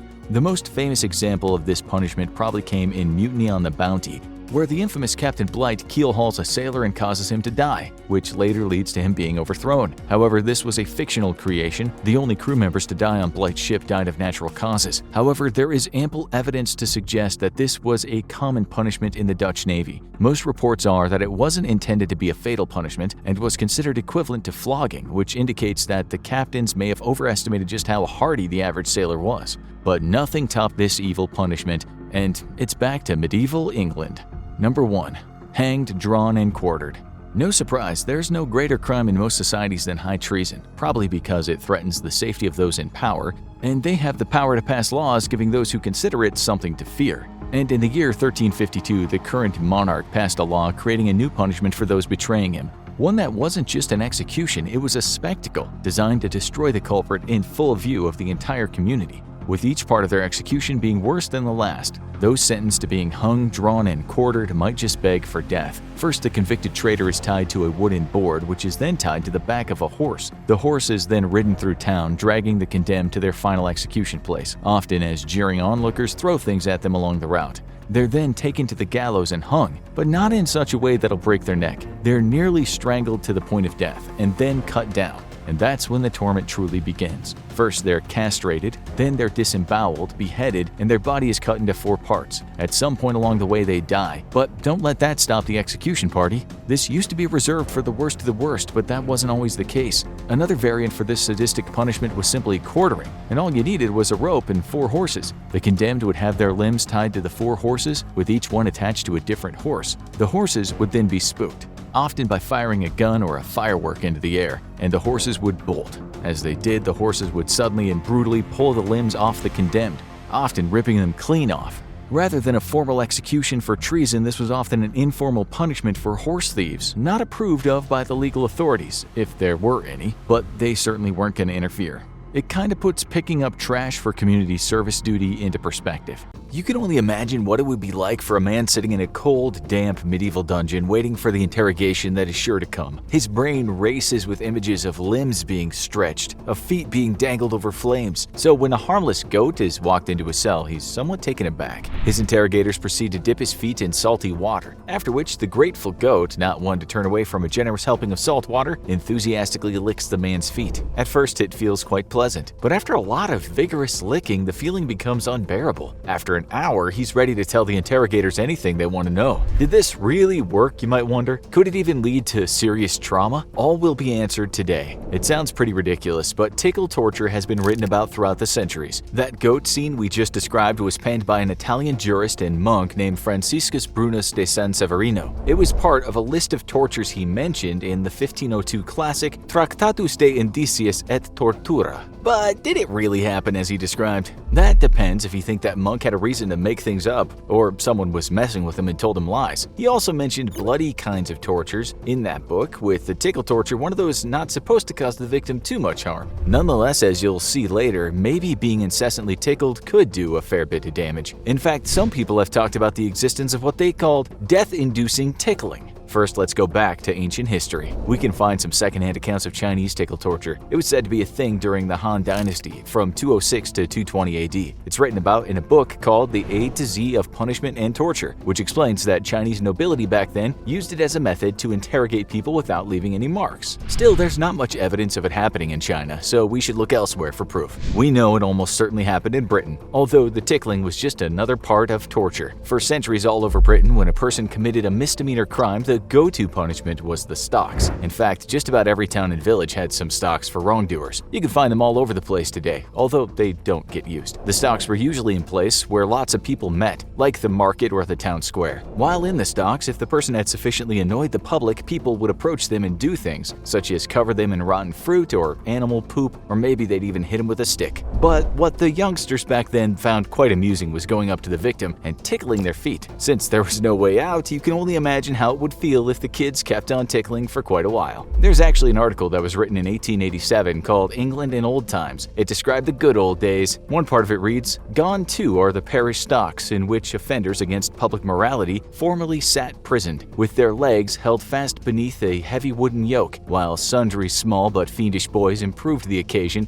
by deliberately pulling off their shoes and tickling the soles of their defenseless feet." In fact, it seems tickling folks in the stocks was quite common. In 2016, a town councillor in England named David Bretherton made waves when he suggested using the town's stocks again, although not for what you might think. In an interview, he said sometimes what they used to do was take off their shoe and tickle them with a feather. Perhaps for charity, we could do something like that. Get people in the stocks and have others donate money for the time they last while having their feet tickled. So yeah, it was done in the UK, but not for the life of us can we find a reported case of death by tickling. Still, there is no doubt a darker side of tickling. It's reported that in ancient Japan, there was a practice called kuseguri-zume. This translates as merciless tickling. Yet again though, there's not much evidence other than one book which describes the act. Still, there's plenty of evidence that suggests tickling could definitely be called merciless. We know this in part because of a guy named Heinz Heger. In 1940, he was sent to the Sachsenhausen concentration camp and was later transferred to Flossenburg concentration camp. In 1945, American troops liberated the camp. Mr. Heger had kept a journal throughout his ordeal, with the last entry titled Amerikaner gekommen. This means Americans came. Those journal notes of his later became a book called The Men with the Pink Triangle. Pink was a reference to his and others' homosexuality. In that book, he describes how Nazi soldiers would torture camp inmates by tickling them. We'll let him describe in his own words what it was like, just to prove to you that being tickled against your will is not very nice at all. This is what he wrote. The first game that the SS sergeant and his men played was to tickle their victim with goose feathers on the soles of his feet, between his legs, in the armpits, and on other parts of his naked body. At first, the prisoner forced himself to keep silent, while his eyes twitched in fear and torment from one SS man to the other. Then he could not restrain himself, and finally he broke out in a high-pitched laughter that very soon turned into a cry of pain, while the tears ran down his face and his body twisted against his chains. When the ordeal was over and the soldiers left the hut, Hager said the victim sobbed for a while. Then there was a book written by a professor in the US named Vernon Wyhe. He investigated many of the terrible things that go on behind closed doors in families. We've all been tickled by an older brother or cousin, and it's just been funny, but at times people have taken tickling too far. There's a point when tickling is far from friendly. During his research, Wyhe discovered that tickling had indeed been a kind of torture in many of his interviewees' lives. It was reported that sometimes when it went for too long, it led to the person losing control of their bladder. Others reported that they couldn't breathe, while Wyhe wrote that tickling could also lead to a loss of consciousness. In 2013, German scientists wanted to know why tickling could be very unpleasant. Using MRIs of a brain, they discovered that tickling stimulated the same part of the brain that goes off when a person thinks pain is on the way. When you tickle yourself, your brain knows exactly what's coming, which is the reason you can't tickle yourself like someone else can. Imagine a small insect crawling over you. It tickles and you brush it off. That's a positive thing because some small insects can do nasty things to your body. Your brain receives messages from your nerves, and it's a good thing in evolutionary terms. It's just not good when you have too much of this feeling. It becomes an overload of sensations. In fact, scientists have talked about two types of tickling. One is nysmesis and the other is gargalesis. The former is the light tickling that might make you laugh, and the other is the heavier kind of tickling which might make you hate your older sister for a few minutes. It's this constant heavy tickling that becomes a kind of torture. You only have to imagine what it would feel like if the tickler did it for a long time and you had no option but to take it. But we guess even the light kind of tickling would be terrible if someone had to endure long periods of it. There's a book by a Jesuit priest named Tomasz Wosfarowski. In it, he describes how the communist Polish security forces after World War II used tickling when they interrogated certain people. Part of the text translated from Polish reads, "On the second floor of barrack number 10 in through the whole week, 1st through 7th of May 1951, almost constantly, day and night, a laughter of a tickle-tortured woman who begged to stop tormenting her. Apparently even the neighbors complained about the noise. Then there was the story of a hospital attendant named Frank A. Sanders. His story was reported by the New York Times on September 6, 1903. It was said that while this guy worked at the Hudson River State Hospital, he amused himself by tickling the feet of a restrained patient. Still, this is a far cry from death-induced tickling. Does such a thing actually exist? We found a parenting website that said there are documented cases in which unrelenting tickling has resulted in death, but no documented cases were provided by the writer to back it up. Of course, excessive tickling of someone who is already frail would be a very bad idea, but death by tickling alone in a perfectly healthy adult? We doubt it would happen. People have in the past been reported as dying from laughter, but the strain on your body and underlying symptoms no doubt played a part in the deaths. Still, as you guys have seen today, tickling is no laughing matter when it's against our will and goes on for too long. Some people, of course, pay to have that done to themselves, but that's another story.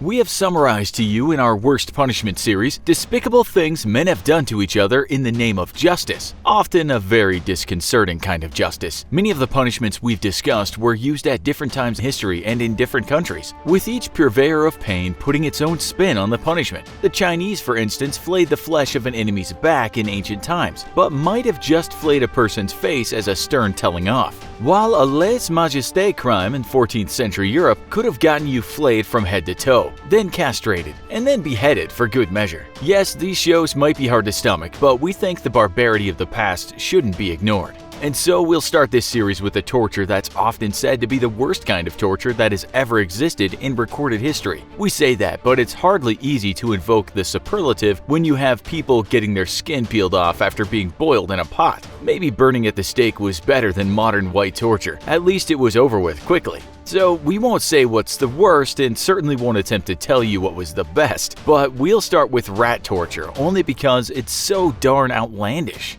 With this kind of official devilment, we have to separate the myth from the truth, or at least try and back up the truth with substantial facts. What we can say with assuredness is that one kind of rat torture was perhaps the incidental kind of punishment. That's because you can find in the Tower of London something called the Dungeon of the Rats. Writers in the Elizabethan period said what would happen is the prisoners would be kept in the dungeon, and when the River Thames rolled in, the water would spill into the cell. Prisoners were less than fond of this time, as the water would bring rats with it, and those rats would occasionally gnaw on the prisoner's flesh. We assume the guards knew this was happening. Maybe this was better than being locked into a tiny cell called Little Ease, because the prisoners in this place had to stay for a long time, crouched in a painful position. It could have been worse. After a stint with the rats, you might have gotten sent to the rack. We're told in the 17th century, though, those bloodthirsty English elites cleaned up their act a little bit. Okay, now it gets even worse. We'll talk about the ultimate rat torture, or perhaps the ultimate rat tortures. The book The Rise of the Dutch Republic, A History, Volume 1, by John Lothrop Motley, is considered a classic book. In this book, it's written that during the Dutch revolt against the Spanish Habsburgs in the 16th and 17th centuries, the master torturer and leader, Diederik Sonnet, was found of doing the worst kind of thing imaginable, with a pack of vermin.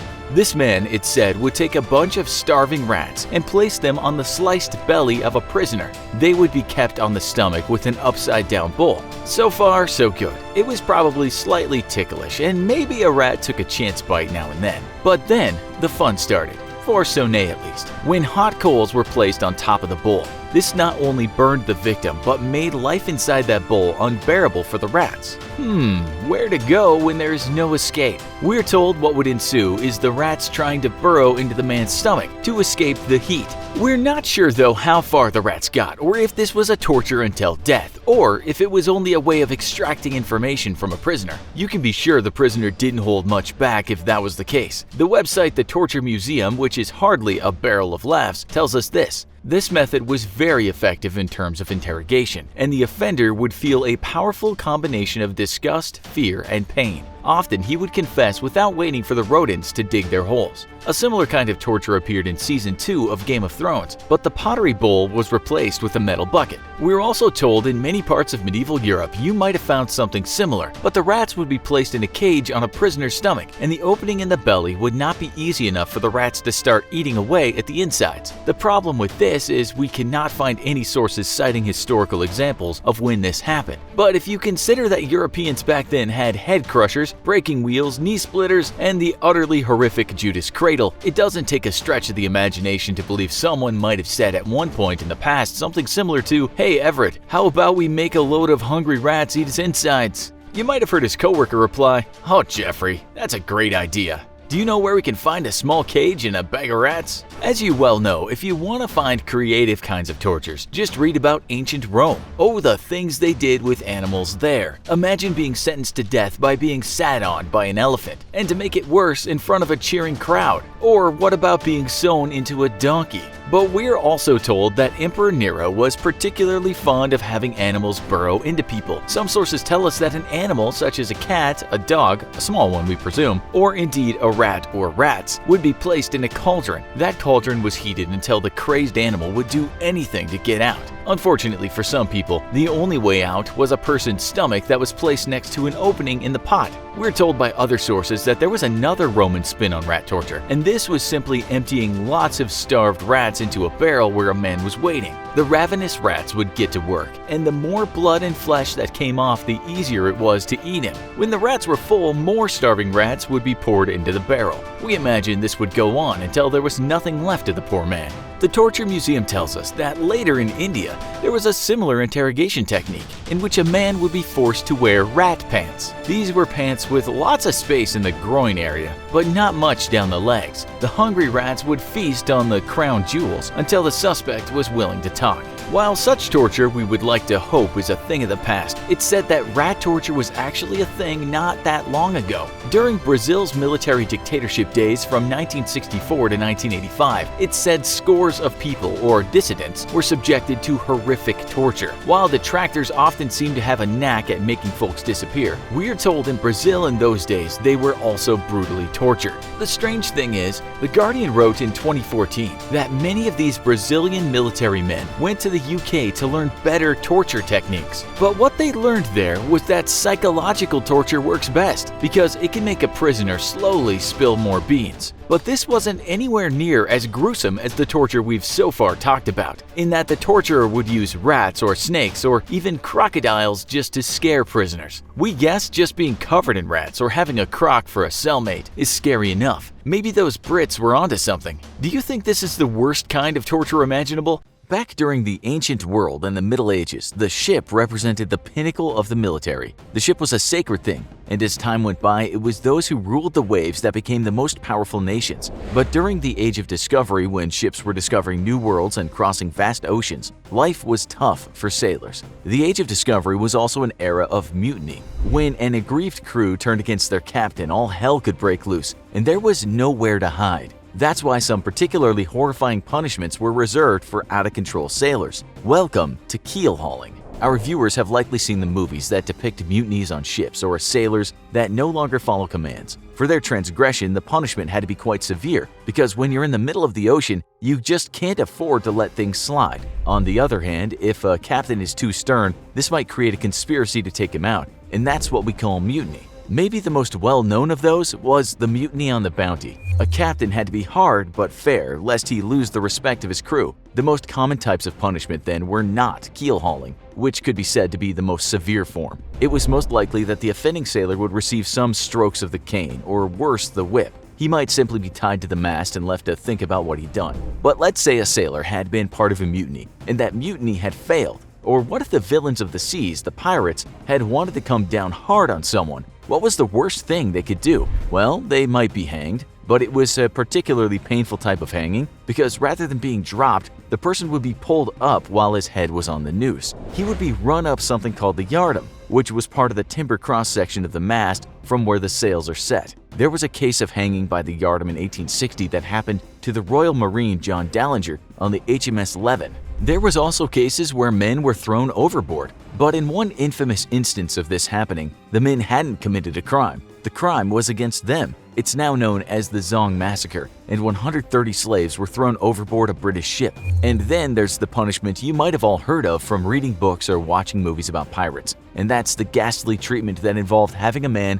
to walk the plank and into the ocean. Despite this being the most recognizable punishment in the era of pirates, it's mostly a thing of fiction. There have been some recorded instances, such as a mutineer in the 18th century confessing that he had made his officers walk the plank while blindfolded, but the details are sketchy on this, and many believe that it never happened. There are some instances that sound true and were reported in the newspapers of the day, but walking the plank was certainly a rare thing to happen. So now we come to keelhauling, which definitely did happen and you might argue was a worse punishment than any of the above. The keel of the ship is like the backbone of the ship. It's the bottom part. When someone is hauled under the keel, this is called keel hauling. That person might have been hauled with ropes from one side of the ship to the other, or even worse, dragged the entire length of the ship from what are called the bow and the stern. As you can imagine, this would be rather unpleasant, to say the least. You might think, well, if the operation was short enough, at least you could hold your breath and make it to the other side. You might then dry yourself off, issue some apologies, and be back to work. That wasn't really the case though, because being bashed up against the ship was a painful affair. There was a good chance bones would be broken or a head injury could mean the person was pulled up dead. It was actually quite an extreme form of punishment because the ships are generally not smooth on the surface of the hull, the part of the ship that floats in the water. These wooden ships' hulls were covered in barnacles, which are those ultra-sharp crustaceans that stick to things. We are sure some of you have experienced slipping on a rock and being cut by these razor-sharp things. Now imagine your body being hauled against them with pressure. The keel-hauled man would be shredded all over his body and he might come out looking like a victim of Freddy Krueger. It was a fate worse than marooning, which is when pirates just left people to die on a deserted island. Jokingly, some pirates called this making someone the governor of an island. Back to keel hauling. Sometimes weight was placed on the man so the people pulling him had more control of the movement of his body. There was an upside and a downside to this. He might have actually missed all those sharp barnacles if he went low enough, but he might also have drowned.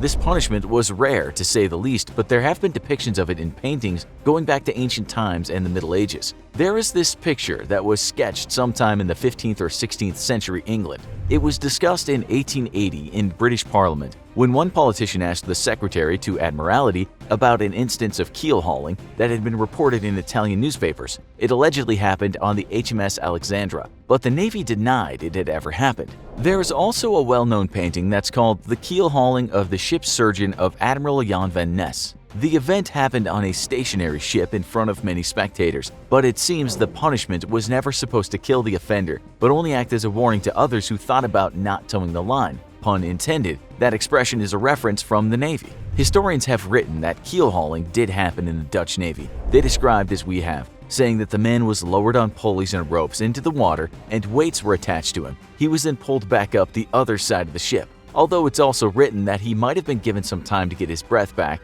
and then it started again. This was apparently much more severe in the winter when the water was freezing cold, and severe injury could happen due to the man hitting his head. It wasn't supposed to be a death sentence though. In the case of this keel hauling, it was under the command of a 17th century Dutch admiral named Jan Janse van Ness. We just can't find any resource that tells us what the guilty surgeon had done to deserve this wicked treatment. Keel hauling is described in a book called A Relation of Two Several Voyages Made into the East Indies that was published in 1700. Again, it's the Dutch that did it. Here's an excerpt from that book. He that strikes an officer or master of the ship is without hopes of pardon to be thrown into the sea, fastened by a rope, with which he is thrown in on one side of the ship, and drawn up again on the other. And so 3 times together he is drawn round the keel of the ship, in the doing of which, if they should chance not to allow rope enough to let him sink below the keel, the malefactor might have his brains knocked out. It sounds like the lower the man sank, the better his chances were of keeping his head intact and not being sliced by barnacles. There are other cases of keel hauling that were described in the journal of Dutch admiral named Maarten Harpenschoen Tromp. In 1639, he described something similar to the above. In the 18th century, a piece of writing by an Englishman said the English don't do it, but the French do. One instance is described when a French sailor went around the ship 5 times. It was published in November of 1869 in a publication called Onward magazine. The person who witnessed this and wrote about it said the sailor had injuries of the most serious nature, or death itself, certain of being the result.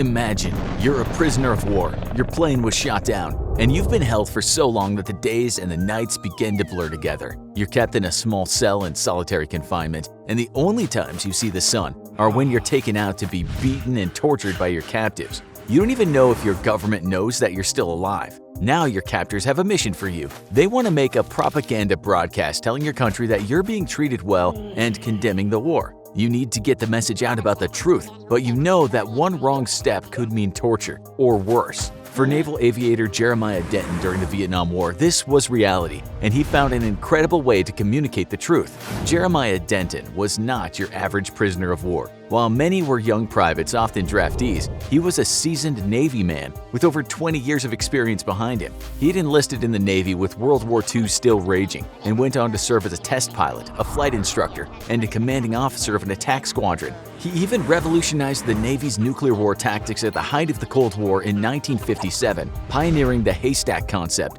that made it easier to hide aircraft carriers from enemy planes. But none of that prepared him for the harrowing ordeal that awaited him when he was shot down over North Vietnam. It was July 18, 1965, and Commander Denton was leading the U.S. 6th Fleet into battle. They launched from the USS Independence in the South China Sea and flew into North Vietnam. By his side was his navigator, Lieutenant Bill Schutte. Their bombing raid quickly spiraled out of control as anti-aircraft guns fired on them. Hit multiple times, their plane began spiraling down toward the guns below. With only seconds to react, they hit the eject buttons on their seats and parachuted into enemy territory. They landed in the village of Thanh Hoa near Hanoi and soon found themselves surrounded by enemy soldiers. Outmanned and outgunned, they had no choice but to surrender, and Jeremiah Denton became one of the highest-ranking prisoners of war in the Vietnam War. Denton and Schutte were held in the notorious prison camp known as the Zoo, one of the most feared prisons in the war zone. From the beginning, conditions were designed to break them down and get the prisoners to share information on U.S. military operations. Denton was held in solitary confinement, often in darkness. Prisoners were regularly shackled with leg irons and beaten with bamboo poles and rubber whips. Denton would be frequently interrogated by his captors but stayed steadfast. He'd give them nothing but his name, rank, and serial number, as he'd been taught in military training. Denton's resistance in the face of the abuse gave courage to his fellow captives, and he quickly became a leader among the other American POWs. Increasingly frustrated, the North Vietnamese prison guards decided on a show of force to break their captives down. They would hold a press conference where the captured soldiers would be used as propaganda against their own country, and the stubborn Commander Denton would be the star attraction. It was May 2, 1966, when Denton and several of his fellow soldiers were hauled out of their cells and brought before a visiting Japanese reporter, who asked them questions about their treatment. The North Vietnamese soldiers were on site, watching their every word. The reporter prodded Denton to give his opinion on his government's actions, but Denton defied his captors and stated that he stood with the United States. He knew the interview was drawing to a close and would likely face more torture for his defiance. This might be his last chance to get a message out to U.S. command, but saying the wrong word would end the interview and risk his life. But the North Vietnamese didn't know Denton had a secret weapon. He knew Morse code. Thinking fast, Denton remembered the rudimentary system of dots and dashes used to encode text characters. Without missing a beat in the interview, he translated that code into a series of blinks. Quick blinks for dots, long blinks for dashes, and sent out a one-word message he hoped someone back home would figure out. A long blink, T. 3 long blinks, O. A short blink, a long blink, and a short blink, R. A long blink, T. 2 short blinks followed by a long blink, U. A short blink, a long blink, and a short blink, R. A short blink, E. Torture. This was the first communication from the prisoners of war to the world that they were being tortured, and Denton was lucky that his captors did not figure out what he was doing. The message was broadcast across the world, and U.S. Navy personnel quickly figured it out. The word was out and pressure was mounting around the world for the release or better treatment of the prisoners of war, but the hard times were just beginning for Jeremiah Denton. His defiance during the interviews was harshly punished, but he remained steadfast against the abuse by the guards. Extended sessions of solitary confinement became more common, and he was transferred from one notorious prison to another. 2 months after his interview, he and his men were forced to participate in the infamous Hanoi March, where dozens of POWs were marched through the streets of Hanoi. They were met with thousands of enraged Vietnamese civilians who pelted them with bottles and stones and beat them with sticks. Denton and his men barely escaped with their lives. The Hanoi March was filmed by European journalists and added to the mounting outrage against the North Vietnamese. Under global pressure, the torture stopped. Denton spent years more in prison, but he and his fellow men didn't have to fear extreme abuse every day. He didn't know his blinked message had gotten out until February 12, 1973. After almost 8 years in prison, Denton and Schutte were released as part of Operation Homecoming, the release of POWs that ended the Vietnam War. As a reward for his heroic conduct during years in captivity, he was promoted to the rank of Rear Admiral. Jeremiah Denton would go on to wear many hats in his post-captivity career. He would be the commandant of the Armed Forces Staff College and a special assistant to the Chief of Naval Education. He would serve a term as senator from Alabama and write a memoir, When Hell Was in Session, that would be turned into a TV movie. But he would always be remembered best as the iron-jawed prisoner of war who, with 7 letters and 15 blinks, exposed the truth about the torture of American captives to the world. Could you send a secret message if you were being held prisoner? You won't need to escape when you're watching the infographics show with hundreds of topics to enjoy. For more about the Vietnam War, check out this video. And for more about prisoners of war, watch that video. Thanks for watching, and don't forget to like, share, and subscribe. See you next time.